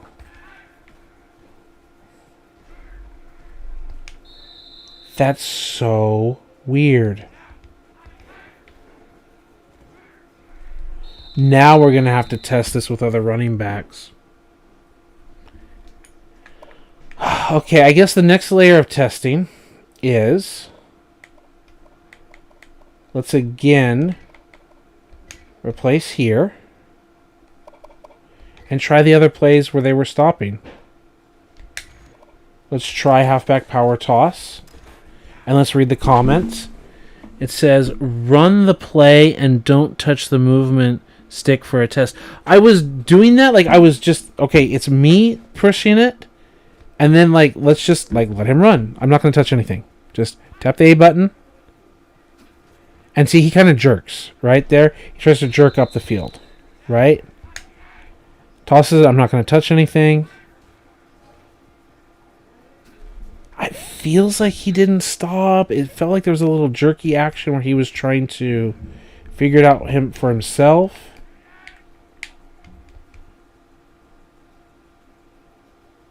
But he's not freezing. Like, look at the animation. He's not physically freezing. Now, I'll go back and put Jay Ajayi in. And I won't touch the stick. But he's physically freezing. Okay, now that was, yeah, here. Let's do whatever. Cover 4. Let me read the comments. It says, try with Jay because he can't seem to run. Yeah. Not touching the stick. Froze. Completely physically froze.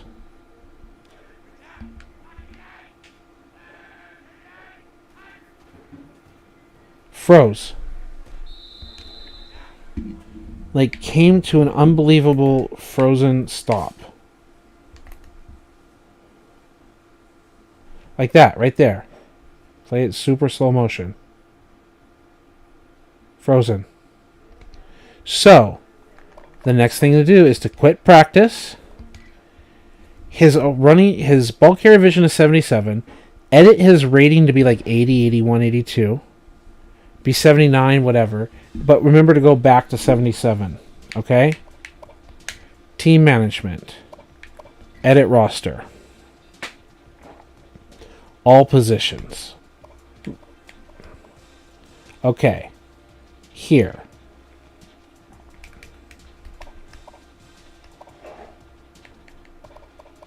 Ball carrier vision. Okay, it doesn't change color or anything. Now, 82 ball carrier vision. It's auto-saving it, which is fine. We want to make sure that like we're actively using it. We just got to go back to 77. I mean, we don't have to, but we're going to. He does end up playing the NFL, but that's his weakness. I see a comment popped up. I'm going to check it in a moment. Let's get it set up. Boise State, Nebraska. We don't care who the opponent is. It's not saving my defensive playbook. Like, let's go to settings, house rules, basic controls, advanced controls, visual settings, strategy, auto subs, audibles, select play, by formation, here. Loading the playbook. Please don't do whatever. Blah, blah, blah, blah. Hit back. Hit house rules. Like, is there a favorite set? Is there somewhere in the game that I can set like my favorite playbook to be the blah blah blah play? I don't see anything yet. Autosave in progress. That could be a good sign.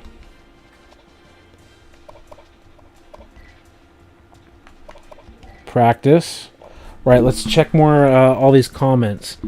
And oh my god, there's a lot. It says, is it change of direction? Could be. Retro Rewind says, I don't know if that's the older games though. Elusiveness. Issa says, hello husband, hello honey. Retro Rewind Swartz says just spitballing, don't really know. Paul's got Riz, let's go. Can you open the door for me? I forgot my keys. Sorry, guys. Lol. Looks like I gotta open the door, baby. Let's go. Sorry for the late reply. We're going to do that. So, yeah. See you in just a few moments.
All right, we're back.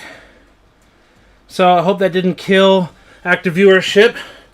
So happy to have you here. Thank you so much for your understanding. Microphone in my hand, ready to go. Retro Rewind reminds me, make sure to go back to 77. Thank you so much for the remind, Mr. Rewind. And, damn! It's still, like, I don't want to have to pick that every time. I really don't want to have to pick that every time. Okay, but whatever. The very first step in the test. Let's go! The very first step in the test, I saw the I'm here, is to see if Jaya just the change in bulk carrier vision makes a difference. And if it does, I hate it because you shouldn't be freezing anyway, but also at least it makes it feel like a kind of hindrance of being sub 80. We can try 79. We can try to see where the exact difference is. And if that's not it, we can find some other answer. Play type. Pitch play. Halfback power toss. Ask the opposing coach. Cover one press. Whatever. Go in motion towards that side. I think it looked like he froze up. I was starting to hit the stick, but let's just not touch it at all. First, here. It feels like a change of direction, which also, Retro Rewind did talk about change of direction.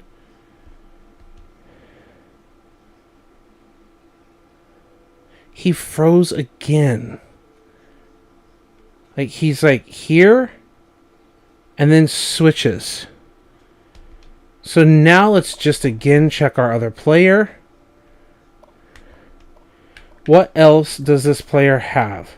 He's slower in speed, agility, acceleration, the awareness is lower, the brake tackle, the trucking, the elusiveness is higher.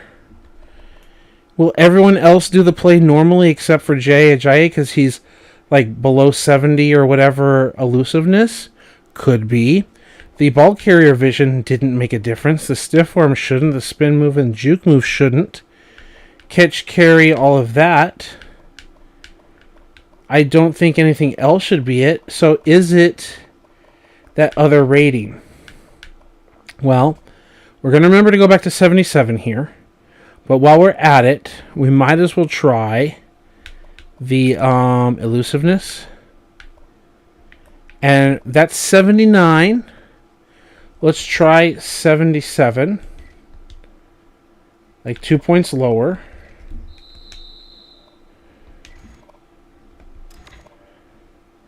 Cover 4, we don't care. Not touching the stick. And he just runs smoothly.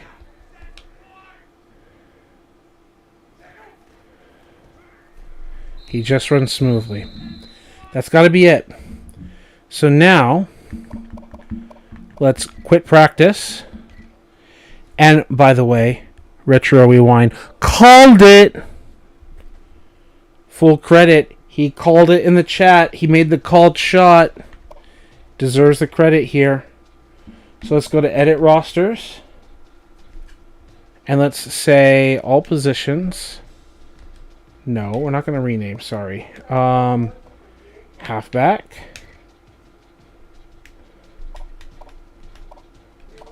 Skills. Ball carrier vision was 77. What if his elusiveness goes up 1 point higher? Because we can drop it back down to 69. Nice. But we can see if being 70 is the difference maker. Is it 75 is the difference maker? Does that 1 point of elusiveness make all the difference? Right? Because we can also check the player with 76 or whatever. There's several things that we can test. But that's still wild that we've seen just that little bit of difference so far. Also, if anyone knows while we're watching, or later you're watching this back, how to set my default playbook to my custom playbook to be my default one, so I have to change it every single game. It's not oh, I'm too lazy to change a playbook, but seriously, it's just annoying. It's irritating. It's cumbersome. I'll do it, but It's an unnecessary chore.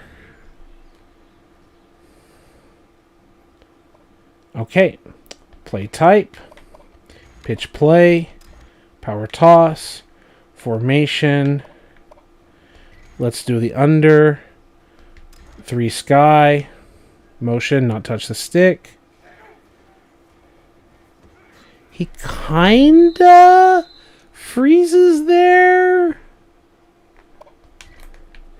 Maybe less of a freeze.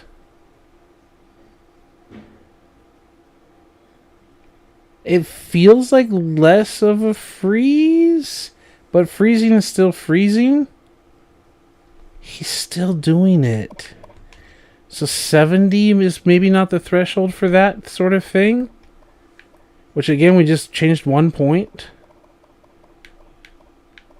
But what about 76? Oh, like rated guy, which is named Thomas.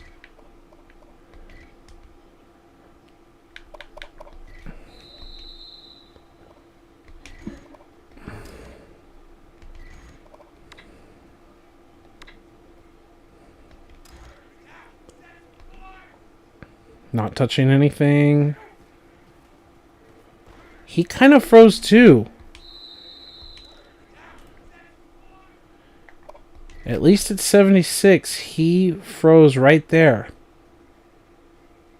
Freeze. Let's get some more plays. Some more snaps. Yeah, freeze. Okay. Let's go to depth chart.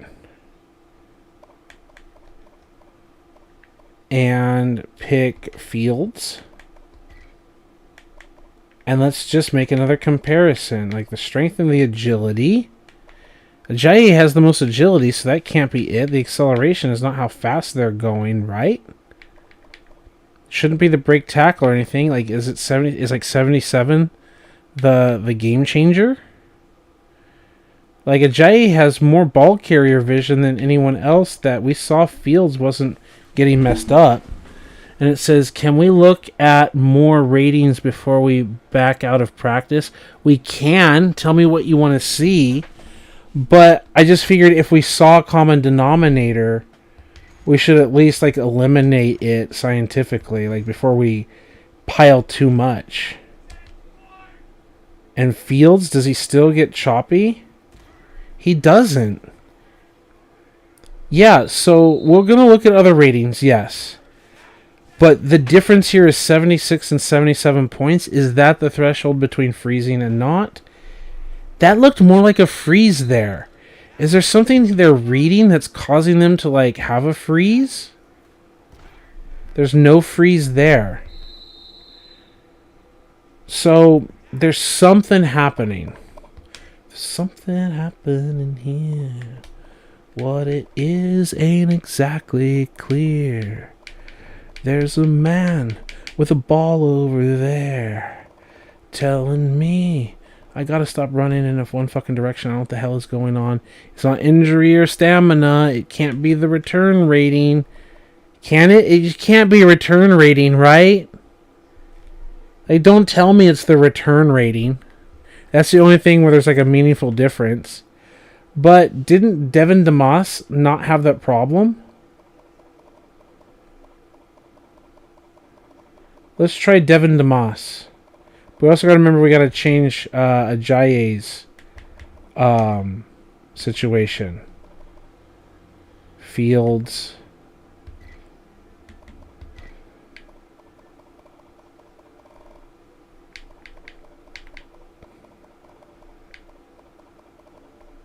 Like, don't tell me it's the return rating, right? It says, what? Can you just go down the line? Are you on coach mode? It's possibly messing with it. There's no real coach mode. There's auto pass, and it's set to off. And you say go down the line, but there's like a bunch of ratings we don't need, right? Like, it's not the throwing power rating. You know what I mean? He froze too. Let's have multiple plays. He froze too. He didn't freeze there. He just went upfield. He didn't freeze.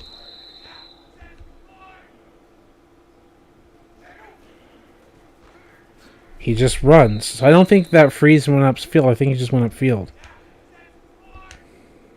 Not touching anything. But also it shouldn't matter if I'm touching anything because other times I wasn't either. Like I'm going to here and I'm just going to try to follow it through and nothing. There's no freeze. So being sub 80, there doesn't make a difference in return. So you say, let's go down the line. I will respect that. It can't be speed. Like, slower guys, faster guys, whatever. Like, oh, you're too fast to run a pitch play. Doesn't make sense. Shouldn't be their strength. Agility would make sense, except Jay Ajayi has, like, really high agility. And he's higher than Fields or the other players. It can't be acceleration. It can't be awareness. He's the most aware of them all. Like, oh, if you're really aware, then you don't know how to play football? It doesn't make sense. The break tackle and the trucking doesn't make sense. We've eliminated elusiveness, and I need to change a Jay Ajayi back. It's not the ball carrier vision that we've proven. Like, if I think Fields was, like, doing a fine job, like, you didn't need to be 82. Like, other guys with lower rating were not doing it. It's not stiff arm. It's not spin move. Can't be that. They're not spinning. They're not juking. And Ajayi is tied for the highest. It can't be your carrier catch, spectacular catch, route running. Can't be that. Can't be jump, throwing, power, accuracy, tackle, power moves, finesse moves, block shedding. It's not your pursuit rating. Like, it can't, like, it shouldn't have anything to do with that. Especially here at 32 or whatever, play recognition. Like, you can't improve it anyway. Like, let's say that was the defining factor. Sorry, right here. Like, you can't improve it at all. Press release, pass block, run block, impact blocking, kicking power, accuracy, return, stamina, injury. There's nothing else that should be, right? You said, you've been looking in forums and people share the same issue, but I'm not seeing an actual fix. What game speed are you on? Slow, but it affects everyone. Are you hitting sprint before getting the ball or anything with a sprint? I'm literally pressing nothing. I press the snap button, it has auto motion, and he just tosses it. Like, that's the issue. He has auto motion, and he just tosses it. It feels like it's an elusiveness thing, and it feels like the difference is 76 and 77 elusiveness. So, like, I'm willing to back out at this point and put Jay Ajayi at 77 elusiveness and see if the 76 guy who wasn't still freezing, but at 77 you don't freeze, and then putting Jay Ajayi back down to 69 at the nice number.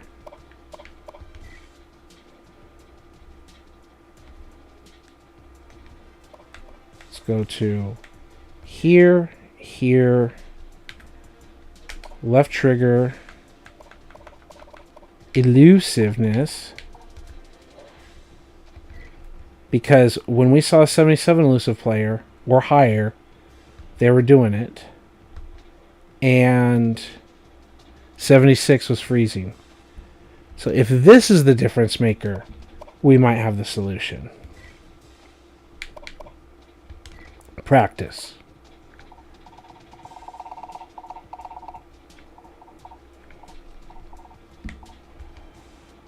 And go. Okay. Yeah, no other new comments. Okay. This is the next scientific change test, whatever. Because it's not return. It's probably the elusiveness. It's probably it.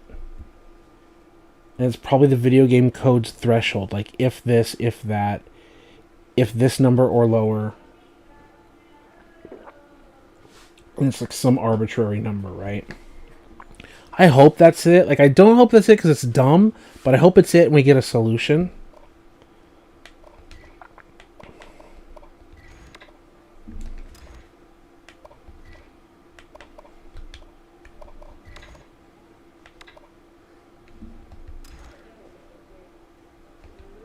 Not touching anything. Just press the A button and then my hands are just around the controller.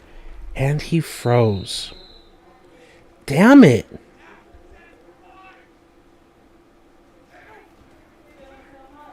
Now he didn't freeze.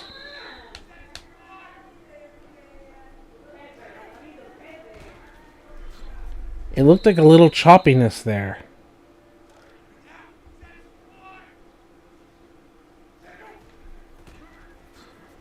He froze. This is so weird.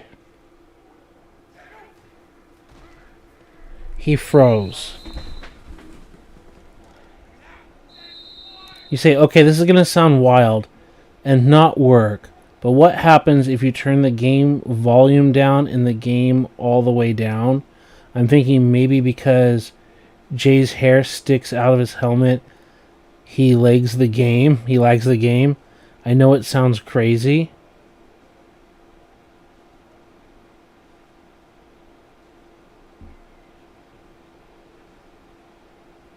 Because his hair sticks out. I mean, there's crazy ideas, right? He lags the game. I mean, it's programming. I'm not against the idea.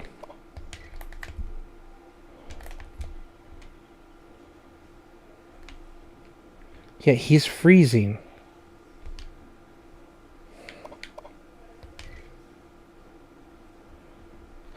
This is so frustrating. Let's look at their ball carriers. Elusiveness. They have 67 whatever elusiveness guys. So what's the next thing? Practice options. No. Settings. Select sides.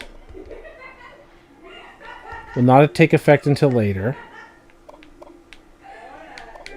Then there were practice options. Flip teams. Pitch. Okay, it's not doing it that way. Okay. I thought you could like flip offense defense by switching controls. That's too bad. You know, I'm fine. Like, I can go to edit player and take his dreads off and then give him his dreads back. I'm not against the idea. But first I got to put him back down to the nice number so that we're working scientifically here and resetting everything that we otherwise do. Halfback. Player. God, that would be so funny. So that was there, and then the ball carrier vision was 77. And then appearance was number 6. So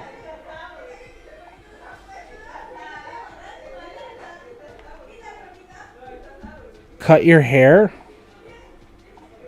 He grew out facial hair. I think that's close enough. So cut your hair, sir. We're asking you to go to the barber. The Marion barber. Whoa! And we're going to try a new haircut.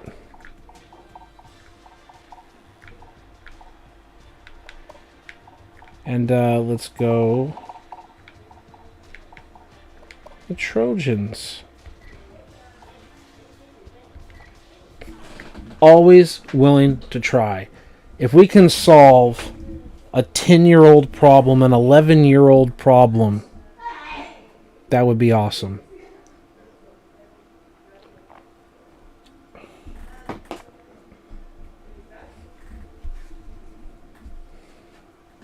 I'm crossing my fingers. It's like, guys, here's the solution. Get a haircut. I highly doubt that this is a problem, though, like, because how many running backs have dreads, right? That's what makes it sound the most crazy.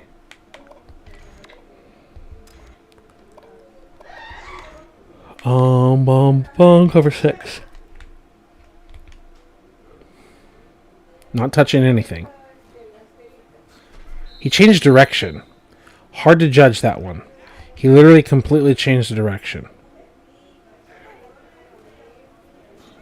He's completely changing direction. I'm going to call a different defensive play. I don't want to waste my time on BS like that. Cover 3 buzz.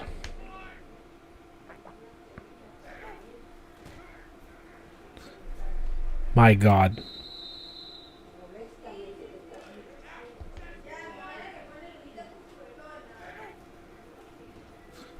That looked like a freeze, though.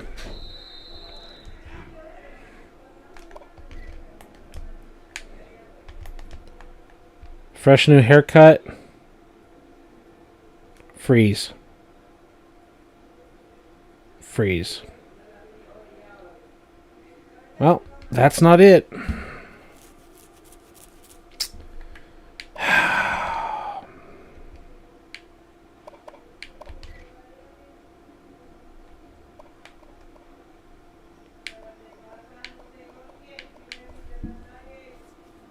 Just staring at the ratings.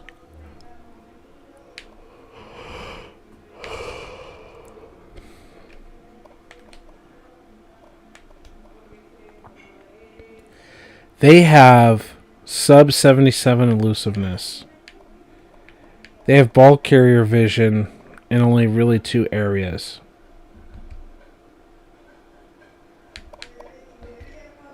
And if we want to try any other team or any other ideas, we're going to need to back out. We might as well change his hair back.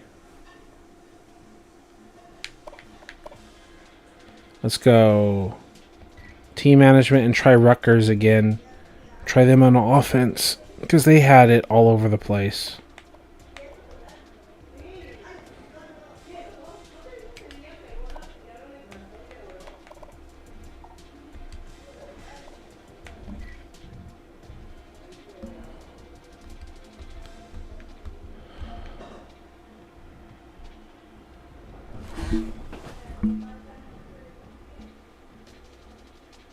So that's a good test. What? Go into...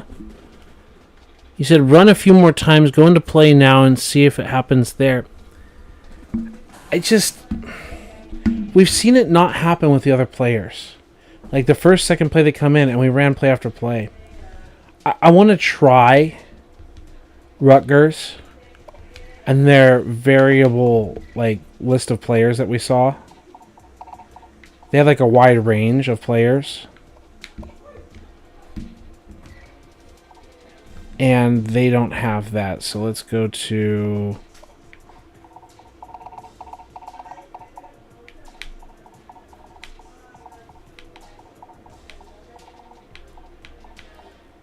the Boise State offense. I'm not fundamentally against having more plays and trying his haircut out and the other thing, but I feel like if we get choppiness with guys that don't have long hair, then we know that's not the issue.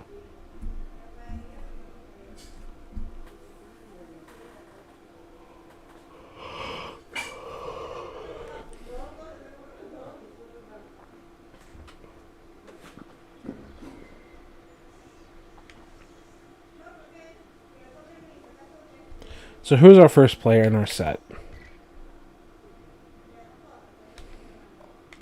And who are all of them? They have the different awareness ratings. We've got 80s, we got 70s, we got 50s.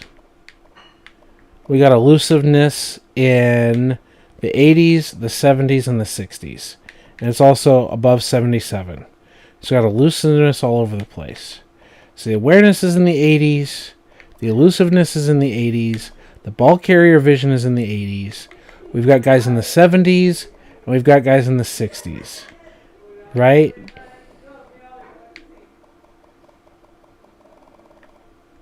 And if it's something dumb like kick return, we even have guys in the 70s for kick return. Okay? Play type. Pitch play. Halfback power toss. And tell them to go with, I don't know, crash 3. He doesn't have long hair. Pressing A, not touching anything else. Didn't feel like he froze, but I also think he just got hit right away. That felt like a freeze.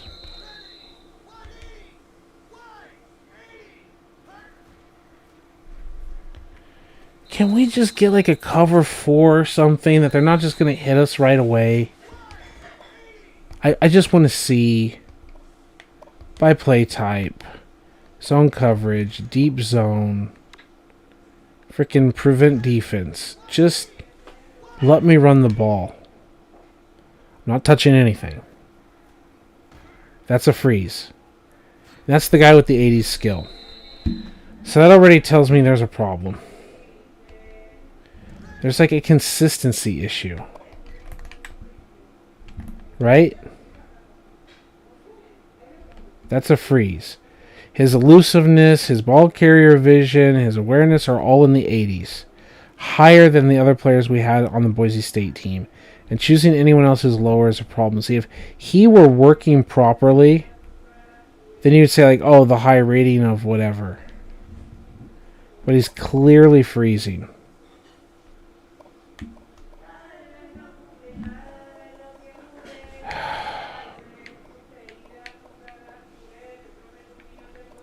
Let's go with Peoples.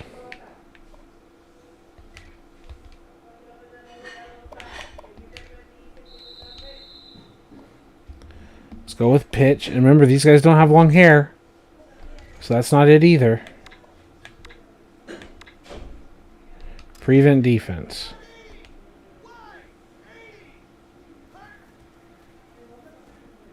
And he doesn't freeze at all. His being a high rating, your weakness, no freeze at all. What the fuck? What the actual fuck?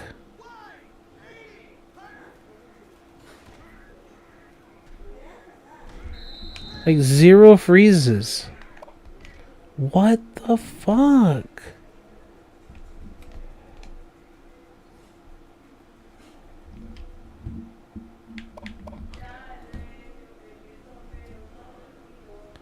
This is so irritatingly weird.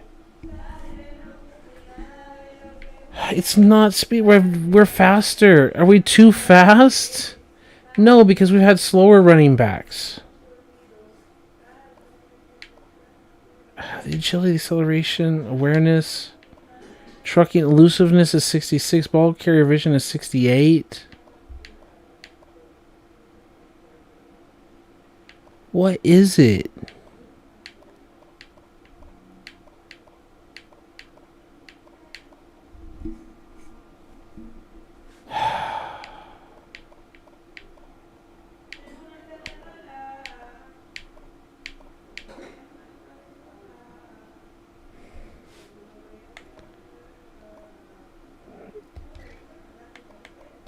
Does Huggins, who's also got 70-something return, does he work fine?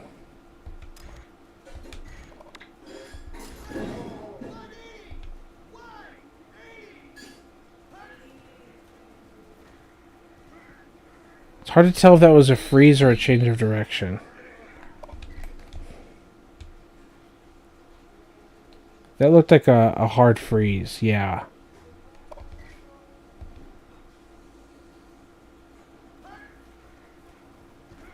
That's a hard freeze. What is it?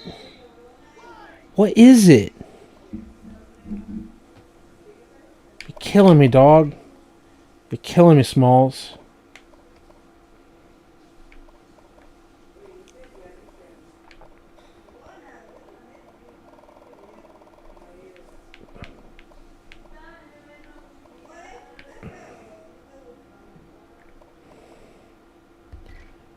Goodwin.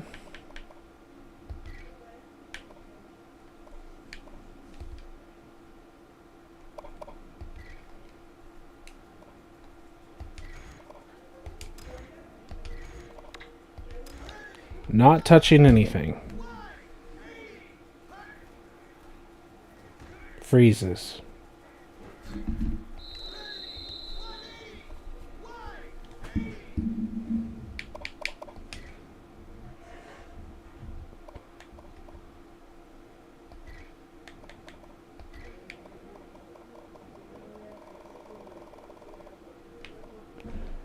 Return is above 75.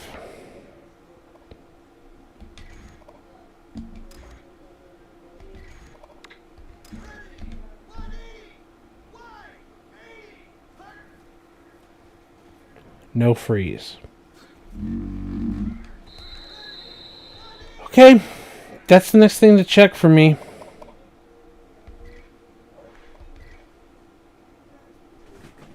What running backs, and do any of my running backs have a decent return rating? Please make sure we didn't mess up the Rutgers depth chart or some bullshit. Because like, we're like auto-saving. What the hell are you auto-saving?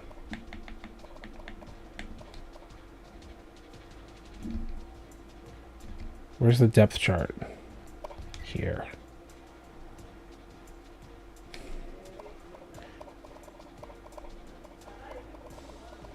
Also, I swear to God, if it just saved, like, Boise State is my default offense, but it won't save a default defense. Oh my God. Okay, it didn't save that. I bet you it saved default offense for every team.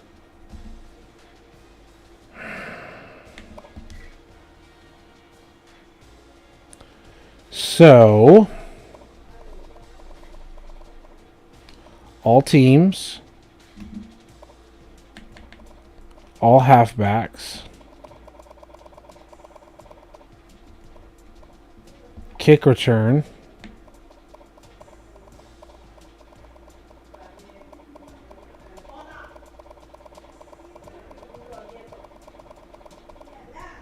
and a lot of players with a lot of kick return ratings. Let's look at our own team.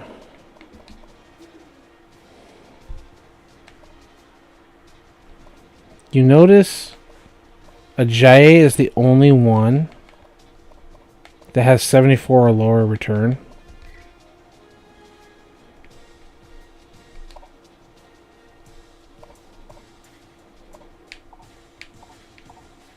He was 74. Let's not even make it an issue. Let's just overcrank it.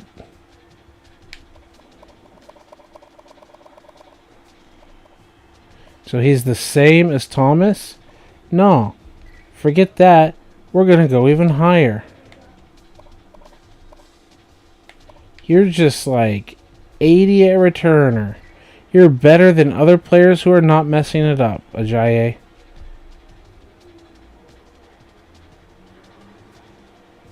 Like, let's try it out.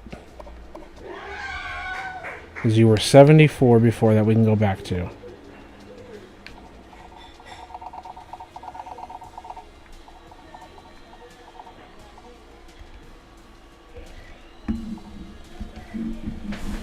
I swear if it's the return rating, because I don't think there's any way to, like, truly, like, train that. I think you're just like, you've got it or you don't. That would be such a stupid thing for it to be connected to. Like, oh, you can't run a pitch because you're not good at returning punts.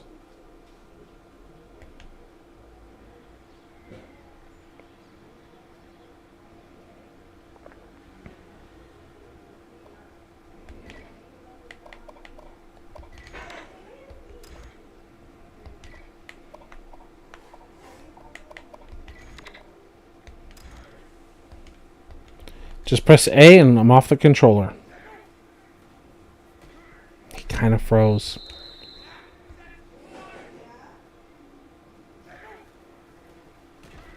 Yeah, that feels like a freeze. Damn it. Run some more plays. That's a freeze. That's several plays in a row.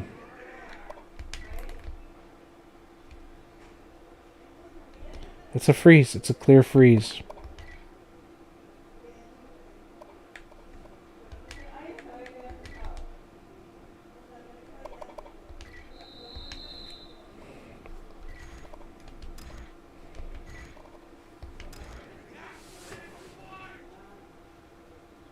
You say go to play now, it's a good test, but what are we testing, Retro? Like, other guy doesn't freeze. Like, look, he's not frozen. Like, I'm not against your idea, but explain to me, like, what are we trying to accomplish there? Like, other dude not freezing.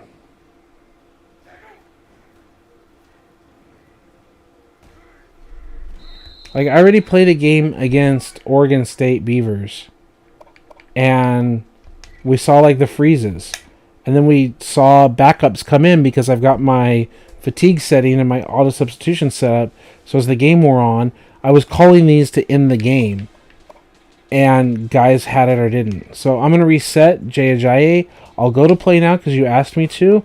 I'm willing to listen to my team, or my viewers and my teammates. But I don't see the value in it. Let's go reset to 74. I see the comments. I'm going to read them in a second. Return.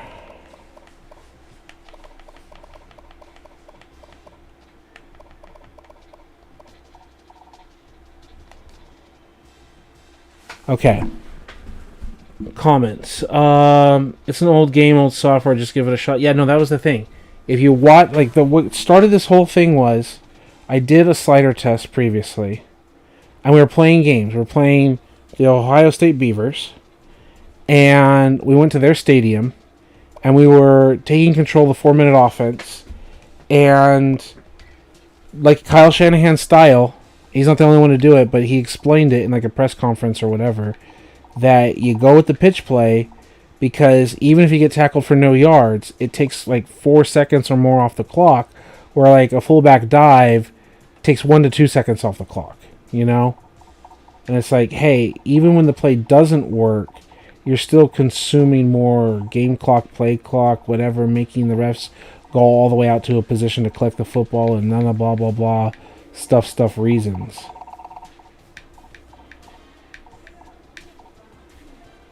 Okay, change uniforms. Wearing the white.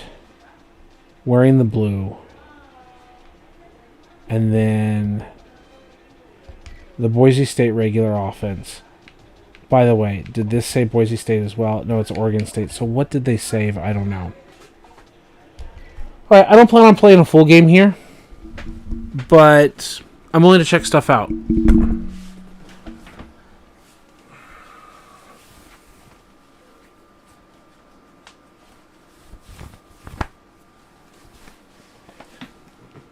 And the latest news in this game is that Jaya has a game time decision and injury. It's not an injury, but he's not feeling well. He's got food poisoning or whatever the fuck, and he won't be playing, and we're going to have the other guys come in the field, and we're going to see if they can take pitch plays, and then we'll put Jaya in and see the same thing. And they're like, blah-diddy, blah, blah, blah, blah, blah.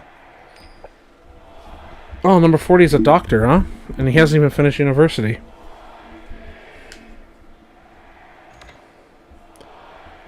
Sim. Next play. Skip ahead. Change of possession. Interception. Play type. Pause. Strategy. Depth chart.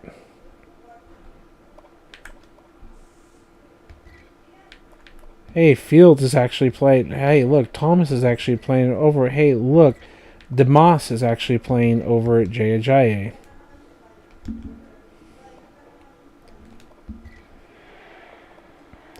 Let's call pitch plays.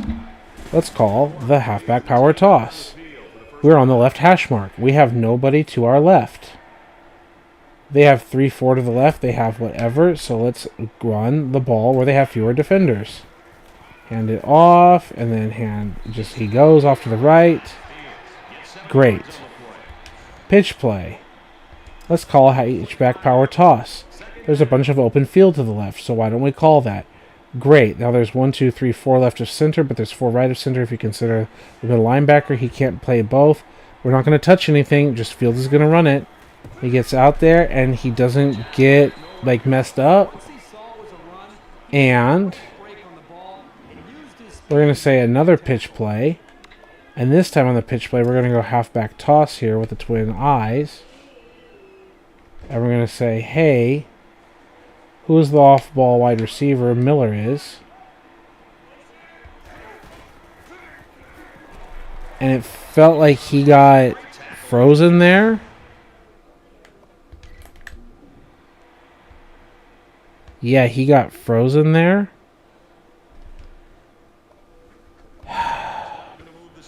Fourth and 14, and they're going for it with a pitch play because we're practicing the game. We're grasping at straws, my friend. Yeah, we are. And it's a pitch, and he kind of stops, but changes direction or whatever. Great. Oh no, that happened. But why is it some players just consistently... Why is it that little weak, little nobody dude like was able to do it?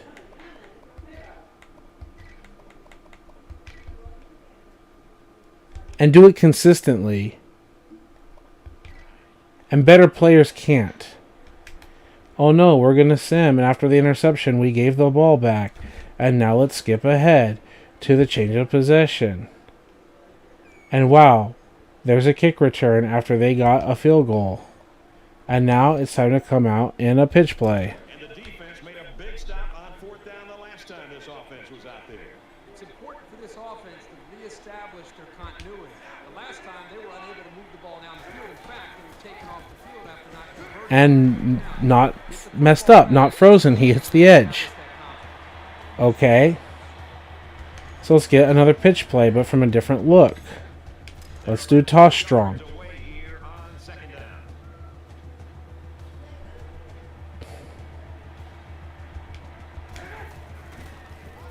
And he kind of freezes on this play. The defense was a little bit slow in reacting to the pitch out, and he had the time and space to break open for a good game. And the pitch strong.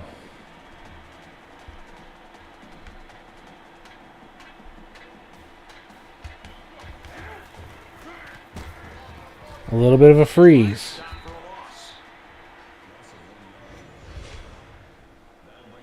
Yeah, a freeze right there. And a halfback toss. Yeah, not touching anything. Just tap the A button, click, and there's a freeze.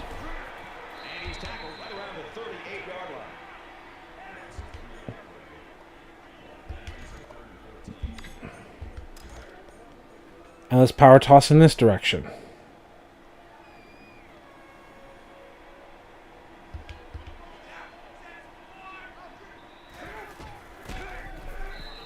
And there's no real test there, and we're going to sim.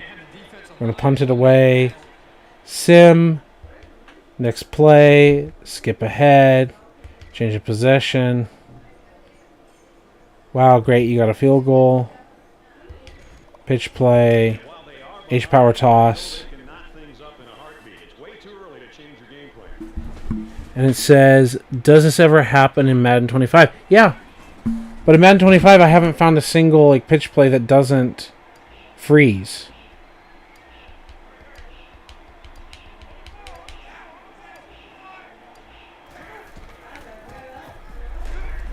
He's not freezing going in that direction. I don't care if the play doesn't work. He doesn't freeze. How will they respond after losing a couple on that run?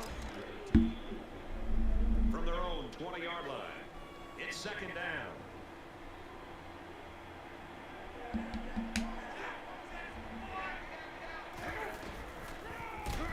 No freeze. At about the 17-yard line.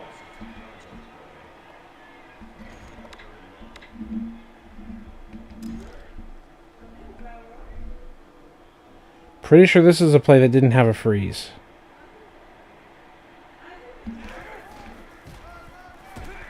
Nope, that had a freeze.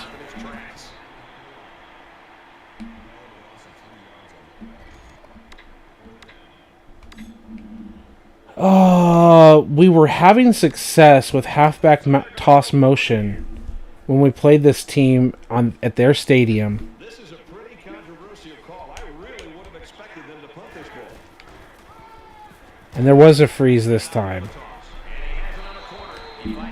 I don't have an answer. And my main answer is just not have the plays. Really, that's how we got down this rabbit hole. Is I wanted to see if there was a solution. I was hoping it was something as simple as like, oh, the ball carrier rating, or like you said, oh, the elusiveness rating, or whatever. If you got a better player, then he can do his job.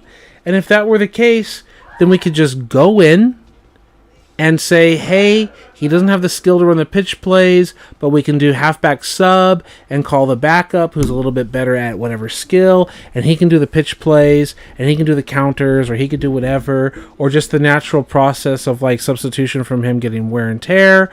And it's like, okay, Ajayi can, because he only has 77 ball carrier vision, so we tried to not give him zone runs, which require ball carrier vision and reading and all that. And we said, here's a power play, here's an ISO play, like here are basic plays that are just hitting a specific hole. Here's counter trap, where you just follow behind your guard, right? You just hit that hole as the counter trap opens up. And then when he was getting tired and we had a player with better ball carrier vision, we're like, here are your zones, right? And we were doing that. And it's like, oh, well, this carrier's in, so they're going to run these kinds of plays. It's like, okay, yeah, as a defense, you can kind of game plan against it on the personnel. That's a part of what football is all about. But also, it's like, as a coach on the offensive side, yes, they can game plan against you, but their Jimmies and Joes have to stop yours, right? And you're putting your players in the best position to succeed, and you find something that your player is good at, and you let them go do the thing that they're good at, right? So that was like my thought process, like, oh, hey, we solved this and blah, blah, blah. And these pitch plays, they can work, and some of them work and some of them don't work, and and we can do our custom playbook around that. And we have a game plan for 4-minute offense trying to run out the clock. But it just kills the momentum and it kills my energy. Because I wanted to go in and adjust my playbook according to that sort of stuff. I'd still like to do it a little bit. Oh, yeah, Nevada. Let's go. Let's play against Nevada. I love it. What kind of uniform options does Nevada have? Uniform options. This blackish dark blue helmet. Yeah, it says blue. Normal home, normal away. That's it. Huh? They don't have the silver helmet, huh? Wow. I wonder if Nevada, the home version, with like the 17,000 different Oregon Beavers, you'd think that Nevada would have like a little bit of variety, but they don't. That's unfortunate. Well, the blue helmet is still very classic. They don't have like the N on the side. They don't have any variation. You say, okay, so I was in an NCAA Discord and basically there is no fix. It's cooked. I appreciate it. I super appreciate you taking the time to look at it. And that's what it looks like the problem is. It's just like a roll of the dice and we're lucky unlucky. I don't know. It be what it be. And it's like, I super trust it, and I'm super thankful, and the game has been out for years, and they would know by now. That's the collective view of the internet. But I also know that the internet sometimes doesn't put as much effort as they could in certain things, or they're wrong, or they have myths that they believe in. But yeah, I believe this. Okay, well, that was pitch plays. Okay? Belly runs. Fullback is not the only belly run, but we've got some good old belly runs, right? Outside runs. We've got jet sweeps, slant 18 and stretches, zone weaks, strong stretches, off tackles, fly sweeps. We've got a lot of variety of these plays, more jet sweeps. So we've got a few different jet sweep looks, right? Or did they start with jet sweep here? Was the first page this page? I think so, huh? Maybe I hit the wrong direction. Okay. Inside runs, what do we have? Dives and power O. Blast, lead, power O, dive. Gut, Y over dive, dive, slam, power O, wham, quick base, quick base, quick base, halfback base, dive, power O, and sting. Okay, those are the packages. And then you say, call stretch, see if it happens, out of theory. Like, I'm 99% sure it does not have a problem because it's a physical handoff. And we will. Play type, no. Ask coach. Regular old cover 4. Because it's a physical handoff and not like a catch and move, yeah, no, it doesn't have a problem like with that. And then you can just literally go north and south if you want. They're all stacked up 3 like that. So you actually want to try to go north and south / little cutback. It's like pushing guys off. We're not really getting the cutback blocks that we want. It's a little messy. Like, I'm going to stop using the controller at all. I'll just see what 77 awareness does, or 77 ball carrier vision. And he just runs into guys. Like, they're all splitting off, and he just runs into them. As a human, I would see all of that and then go north-south. That's me controlling it. Me controlling it, go north-south. Right, 77 ball carrier vision, hand it off. And he's like, it's the stretch, I gonna stretch. Okay. Depth chart. Halfback. Ball carrier vision. 82. So we want the Mas. And see if on a stretch play he understands that he can go north-south. So outside handoff. Slant 18. Cover 9 Velcro. He just runs it right into the guy. Let's recall it. Outside handoff. Slant 18. I don't know, cover 6. No. What was the defense that they were running? They had them all stacked up. Let's do that. By formation. Over plus, I believe. Cover 4. Yeah. He just tries to take it outside. Because it's a stretch play, see, that one makes sense.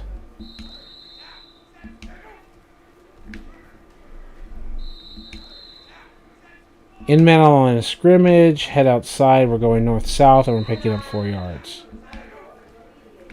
And then wow, okay. We're not reading the outside linebacker, but the in man on the line of scrimmage, and that lets us cut back up and cut in, and that's good as a user.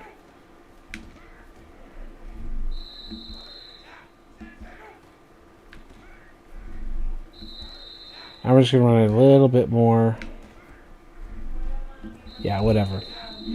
Anyway, the idea is again to just have them auto run based on their ability. And part of the run in my part of the point in my video is that you want to manage your play calls to your player. So as I said earlier in the same video, and as we saw last time, we want to call things like power O with Jay Ajayi, and they call cover 4. We don't touch anything, and we're like, we just power O it. We just one gap, one hole, a little bit off tackle, off tight end, and he just goes head down and runs and then gets hit, right? You're not asking him to read too much. He's just doing his thing. You're not asking him to read too much. Just run his style, right? That's what we're doing. So one of my points, one of my intentions, one of my goals was to just set those play types, see what was missing from formations, see what we could add, seeing what we wanted to cut. And I wanted to see if certain of those plays worked. Wide receiver screens, bubble screens, slip screens. Wide receiver mid screen. and like a cover 6 of sorts. And he gets tackled immediately. The quarterback goes do, and then he throws the mid-screen and he gets tackled immediately. No. Can't complete it. And it's just dumb shit. Dumb shit.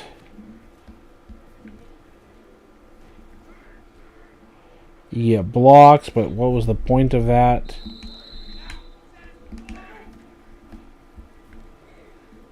See, that's the point of it.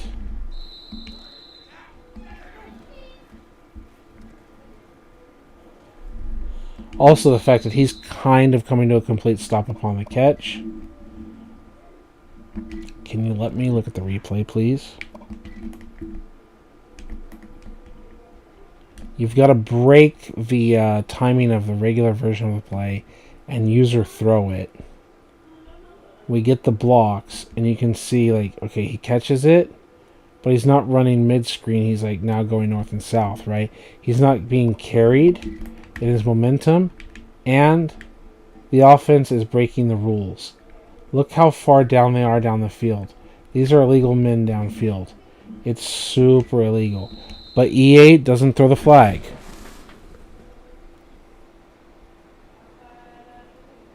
And you say, does Madden 08 and NCAA 06 has the draft class carry over? I don't know what you mean.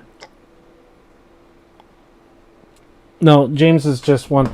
James is one of the people I'm really thankful for, because when you get your channel so large and you get enough attention that you get haters, it's not just like some random like person who's on Operation Sports that's clicking on my channel, but I'm literally getting so much attention that people like James can come in here and like they can be a hater, and that means like I've like really made it to another level. And that's all you have to do, is you just have to click like the remove button, and then just like they're gone. So people like James like make me feel like I'm like truly making it as a channel, and I thank you, James. You being like such a garbage human being like is all on you, bro. He's probably not even here anymore. Just came in to just be a garbage human being who's just incredibly useless. Like, hey, I'm gonna come in here, I'm gonna click on a video, I'm just gonna be a waste of human flesh, and then go away or whatever, and I'm gonna expose to everyone in the comment section how much of a useless piece of garbage he is. And it's fine. Normally I don't spend much attention on them. I just see the comment, I press delete, I move on with life. But you know, James got a special outlook, and that's the other thing. James is taking the time to make sure that he has no other identifying markers, and then he stays completely anonymous and like a coward behind the name. And that's how it is.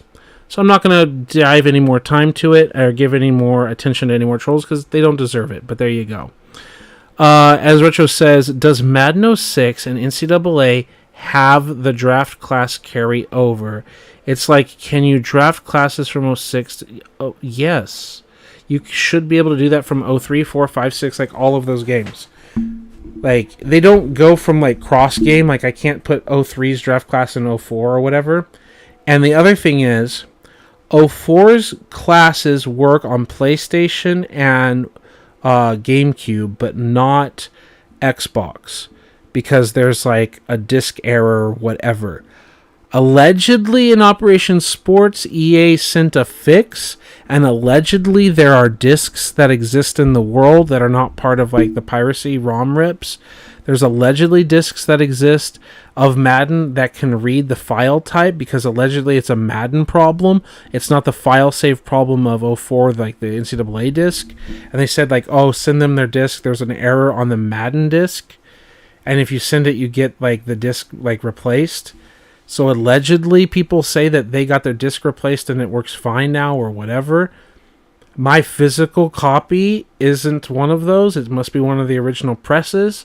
And all of the pirate digital ones online also have the same problem. So no one has ripped online the fixed disc, and allegedly it's just a a claim that hasn't been substantiated by physical evidence.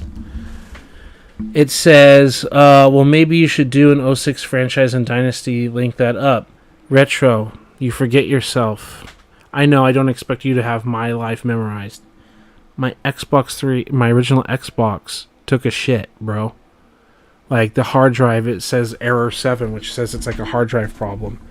So, I might try to hook it up and see if I can temporarily get it to fire up, which I doubt, and then try to rip the UDAT onto my computer to back it up. But by all the looks of it, like, since these last month or two, about 2 months or so, since, like, early September, late August, it took a shit, and I can't play it anymore. Which is a big reason why we're on the 360 right now. All my games and videos are on 360 for that reason. I ripped these old games. Since I'm already kind of like a little burnt right now with this whole distraction activity, I can go to Aurora here. And we can take a look at this. But also, Patrick's in here and says, only some games are backwards compatible. And so here's the issue. I go to Madden. No, where is it? Yeah, Madden. Okay. So, why is 08 here? Oh, I haven't deleted 08. Okay, so here's the thing. I installed the Madden games, but the Madden games, like, run really choppy. I have another video, Retro, where I play some of the games, and it's very, very laggy. Like, the frames per second, the frame rate, whatever, drops off, and it's just really slow to physically play. But the college football games, it's like 04 and 05 are laggy as fuck. But these are not laggy, and this is the most famous one. So if I just go into 06, and I could do just simulation, not actually play any of the games, which to me defeats the purpose. We go in and we try to play, not in practice mode, but when you have a full stadium with full rosters and sidelines and all of that, it gets super choppy frames per second. And then I believe 6, 7, and 8 work fine. But I just put this in here just for like the nostalgia. And 03 doesn't work. Like, it turns on, and then when you try to like do the press start, or no, I think maybe when you try to click practice or play now, it just locks up. So like, it'll turn on, it'll do all of this, you can look at the rosters, whatever, but as soon as you try to do anything like play now or exhibition, it won't play. So we're just going to go play now. We're going to pick Boise State. Play a game. And yeah, that makes sense. Yeah. I believe it's this one and 05. Which also Madden 05 was fine. Controversial. And you can see here, smooth as butter.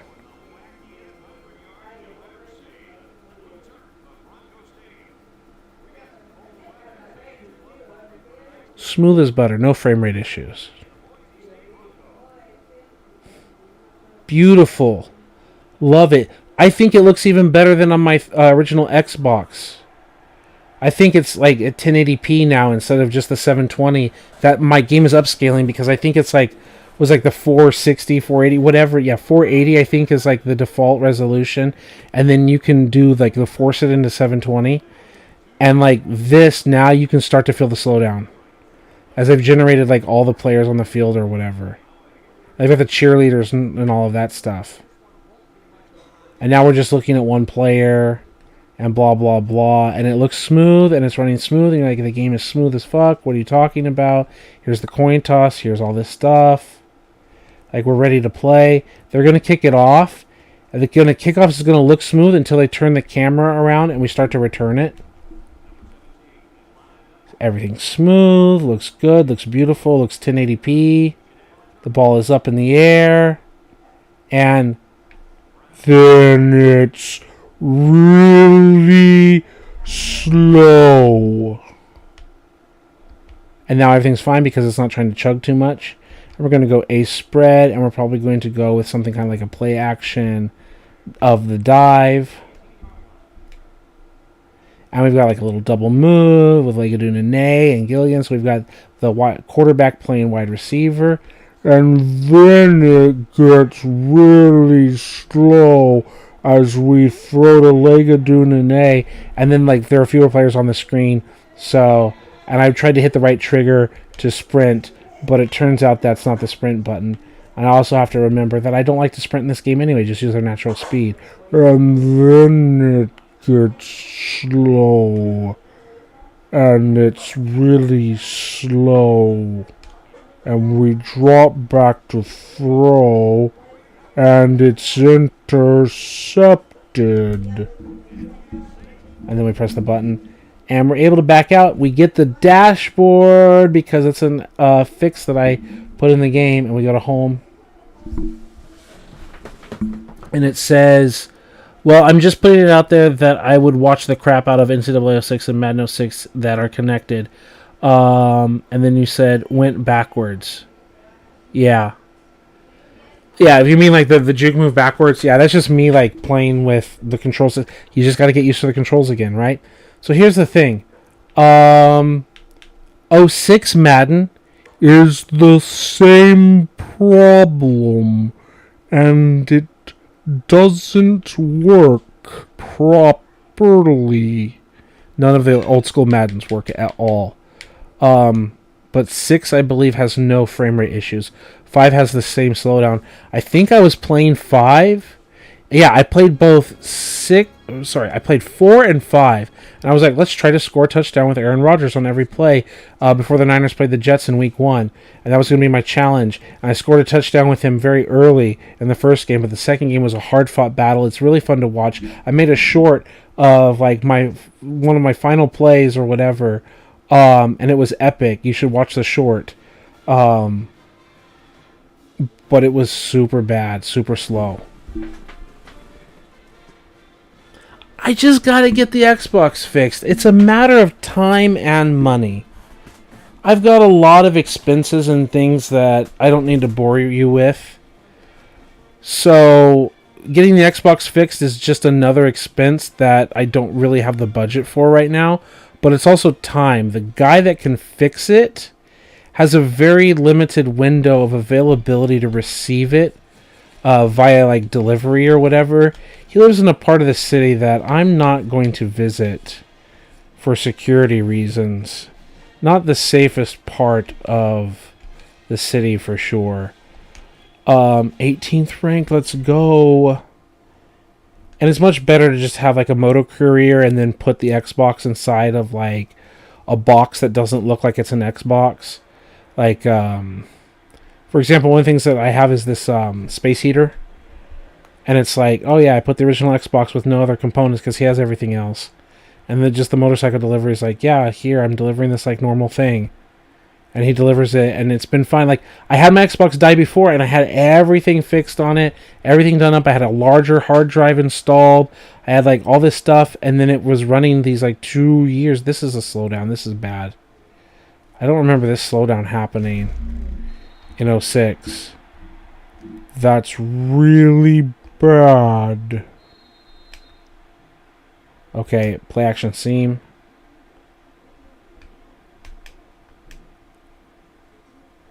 We're going to try to attack the seam with Y. That's the primary receiver, but we also got R.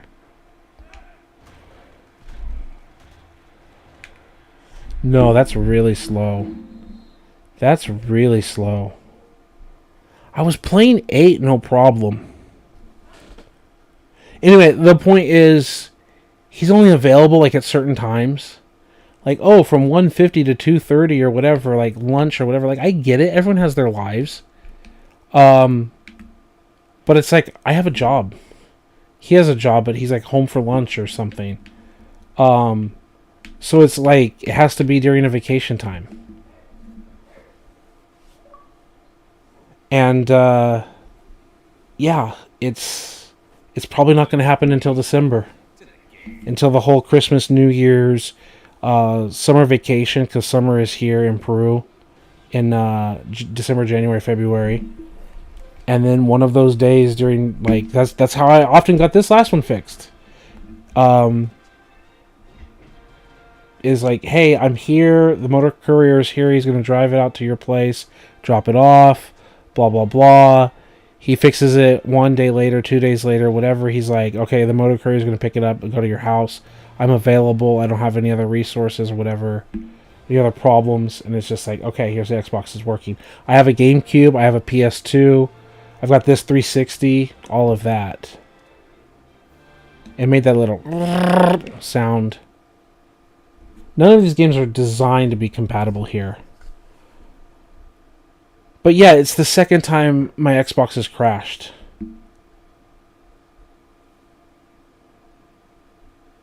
But the first time it crashed after just a few months. This crash was like from 2022 to late 2024. God, I love that. I love the booth. I miss that. Why don't we have that in the 360 version? We had Phil Simms and Jim Nantz. Like, why don't we have the booth guys up there? Come on. That's something I love about the game. And see, the kickoff is fine, and there's no slowdown, and Ian Johnson's going to get it, and we're going to return. And there's no real slowdown here. And there's the block, and we're hitting the edge. And we almost housed this on the first play. And now we're going to go to Ask Lee. And Lee says, hey, 16 power O. The stadium is going nuts. And the key to this game is do not sprint. Just follow it. You get the little handoff. There's a little slowdown there. Maybe the rain is an extra element that I didn't have last time. Let's do counter trap, but we're going to flip the play, not because we want to run to the left specifically, but because we're having two wide receivers to the field on the left side. All right, Lee, we're going to get down in our position, set hut, and we just stay off the sprint key, and we use our natural speed and acceleration. 3rd and 2, and they say lead zone. Do not trust zones in the PS2 era of games. Maybe the rain is why it's got to slow down. Maybe it's the stadium pulse. Like, it's asking it to do a little extra features that it can't handle. But I'm laying off the sprint.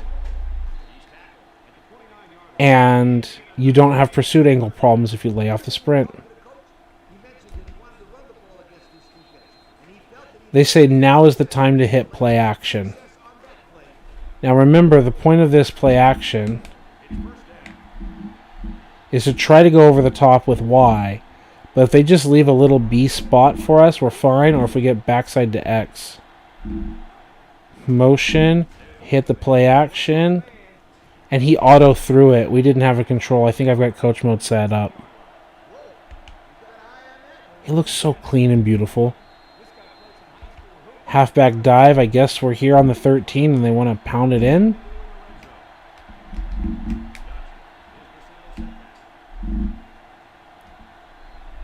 Bare front.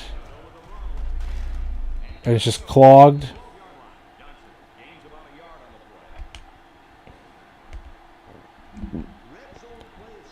Oh, here's that toss, but let's flip it.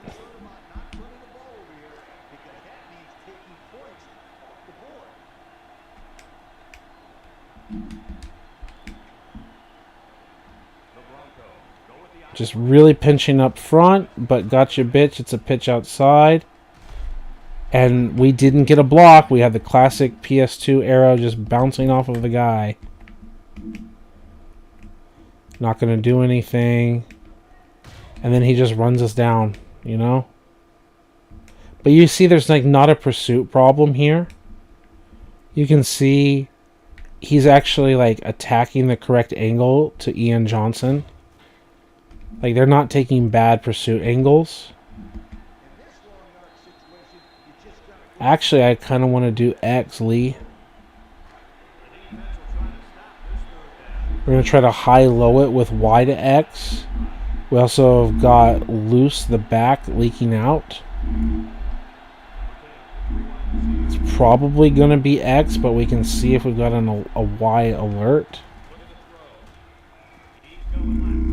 And again, that auto threw it, and it got a little choppy here in the rain. And I want to quit and see if it's not so choppy outside the rain. And it says, well, Paul, I've got to go for now. Thank you for the awesome stream. Thank you so much, Retro. Thanks for letting me try to help you solve the problem. I really appreciate it, Retro. Even if you didn't hear me say it right now, I'm going to send it to you on Discord as well. Let's hit play now. Let's go against USC. And let's see if it could be not the rain. And I'm going to text him right now because maybe I missed it while I was playing. Because I couldn't see the comments. I mean, you can see the comments, but I have to like pay attention to it directly. Discord.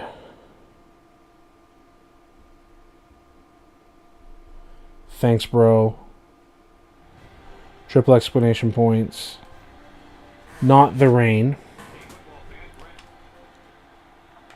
Tails. Receive. It wasn't choppy for me before. Kick return normal.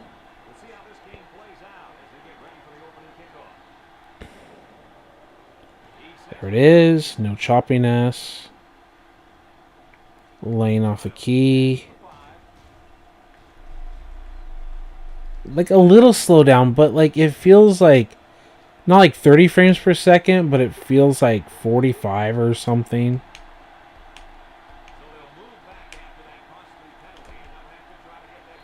What do you want, Lee? Slats?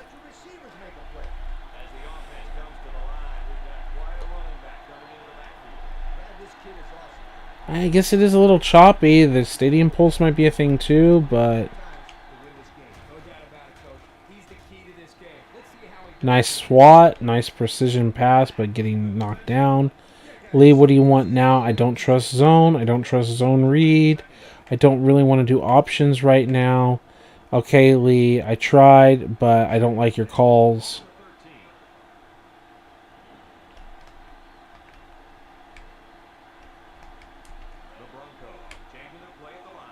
Try to high-low it with R and X.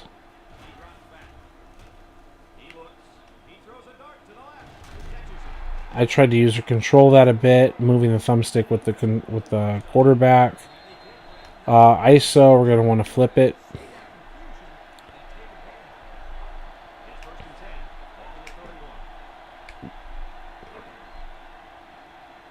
I'm going to attack the edge.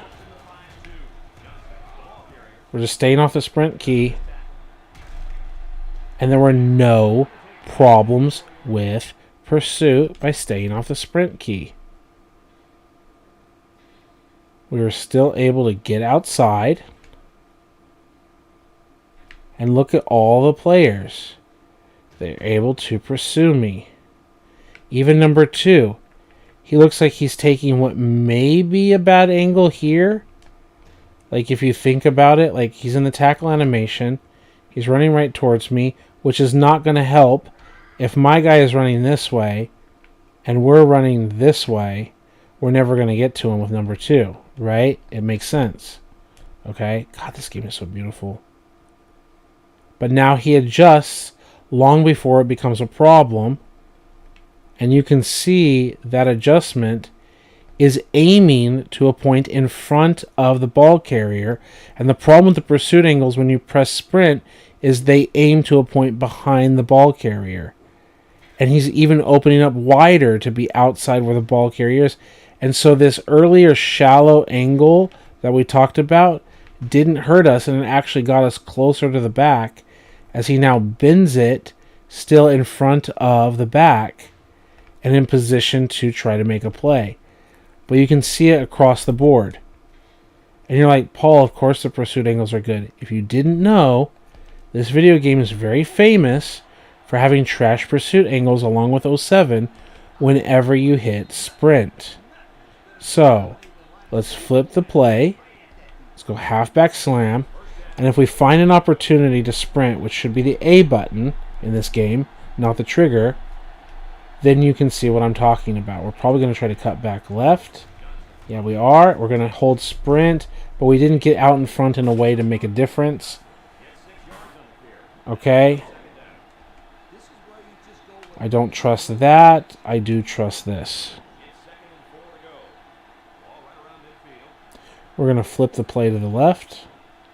Still going to flip it to the left. Still going to flip it to the left. Playmaker doesn't let us flip it to the left. Okay. Wow.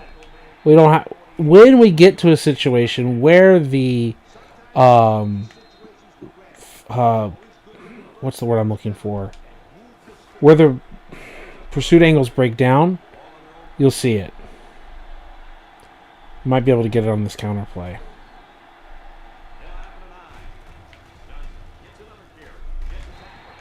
We're getting like chopped up right away.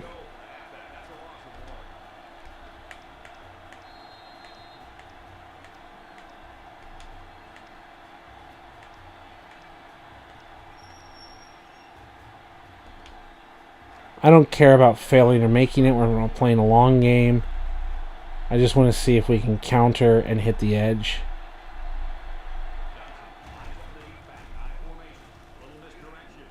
Outside, holding sprint, holding sprint, holding sprint. And then there's just like, you got to break the tackle.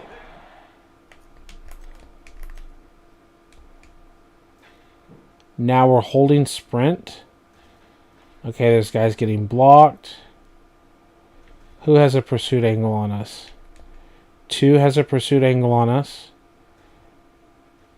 But he's not chasing like our forward position. It's hard to tell.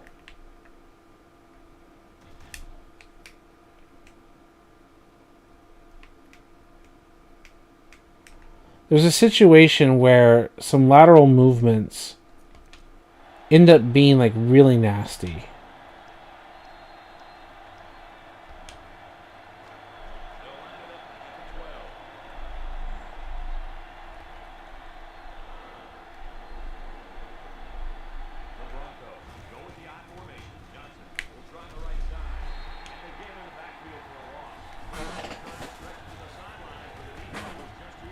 Can we get in the end zone here, Lee?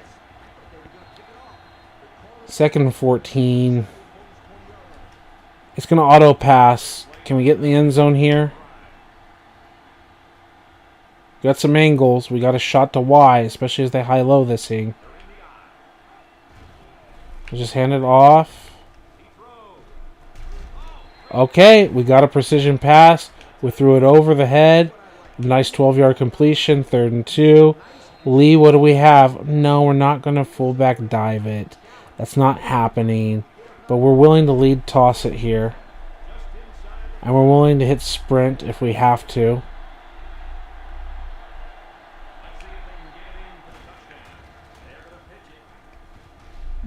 I tried to north-south that.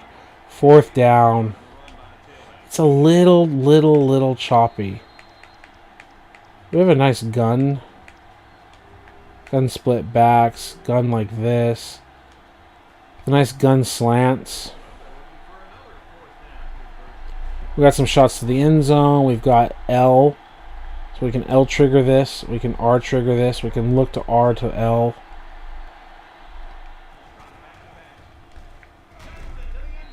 And he dropped it. Fucking dropped it.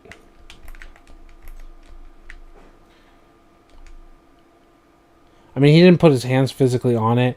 But, I mean, the pass was there. The flats were taken away. Then we hit the window.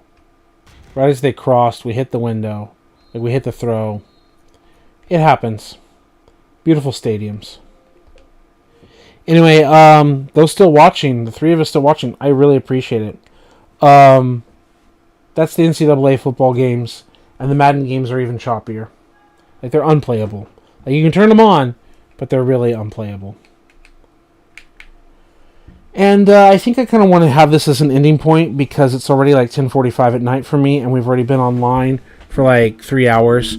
So, what have we accomplished? What are we doing? We talked about the 4-2-5 defense. We made a custom playbook. I like the adjustments we have, and we've got the custom playbook set up for a realistic game. Offensive playbook, there's only so much we can do. And I was trying to sort by the types of plays that we actually run in the real Boise State playbook. And I showed you those plays on camera. So if you forgot them or missed them, you can go back and check them out at the beginning. And I was trying, before we got, trapped down the rabbit hole, and we might try again next time, is to identify key types of plays and try to adjust the offense accordingly, especially to our roster and everything, and look for specific kinds of plays like we have in Madden. We might do a little bit of play now games and try to build an offensive game plan on paper, what we're trying to achieve, like how we're trying to move the ball down the field, what kind of runs we're looking for, what kind of play actions we're looking for, what kind of spread offense and what kind of compressed offense we're looking for, and how we're trying to get in the end zone. Like, we're trying to hit corner routes, are we trying to hit fades, like are we trying to hit slants, what is it we're doing to try to get in the end zone? We're going to put all that together because the defense is already set up. And we played a hell of a ball game last time we went live to play against Oregon State Beavers. So that was a very good matchup, and I want to host the Oregon State Beavers in a rematch for them to get a chance back at us. And just have these opportunities to mess with sliders and everything before we start the official dynasty, and we can get the dynasty going and have a lot of fun with it so that we can import draft classes into Madden. And then from importing draft classes into Madden, we're going to have like an epic combination of like double franchise all connected. So thank you for being here. I'm super appreciative to everyone, even people not in the comments. I'm still super appreciative of you, and I'll see you all next time.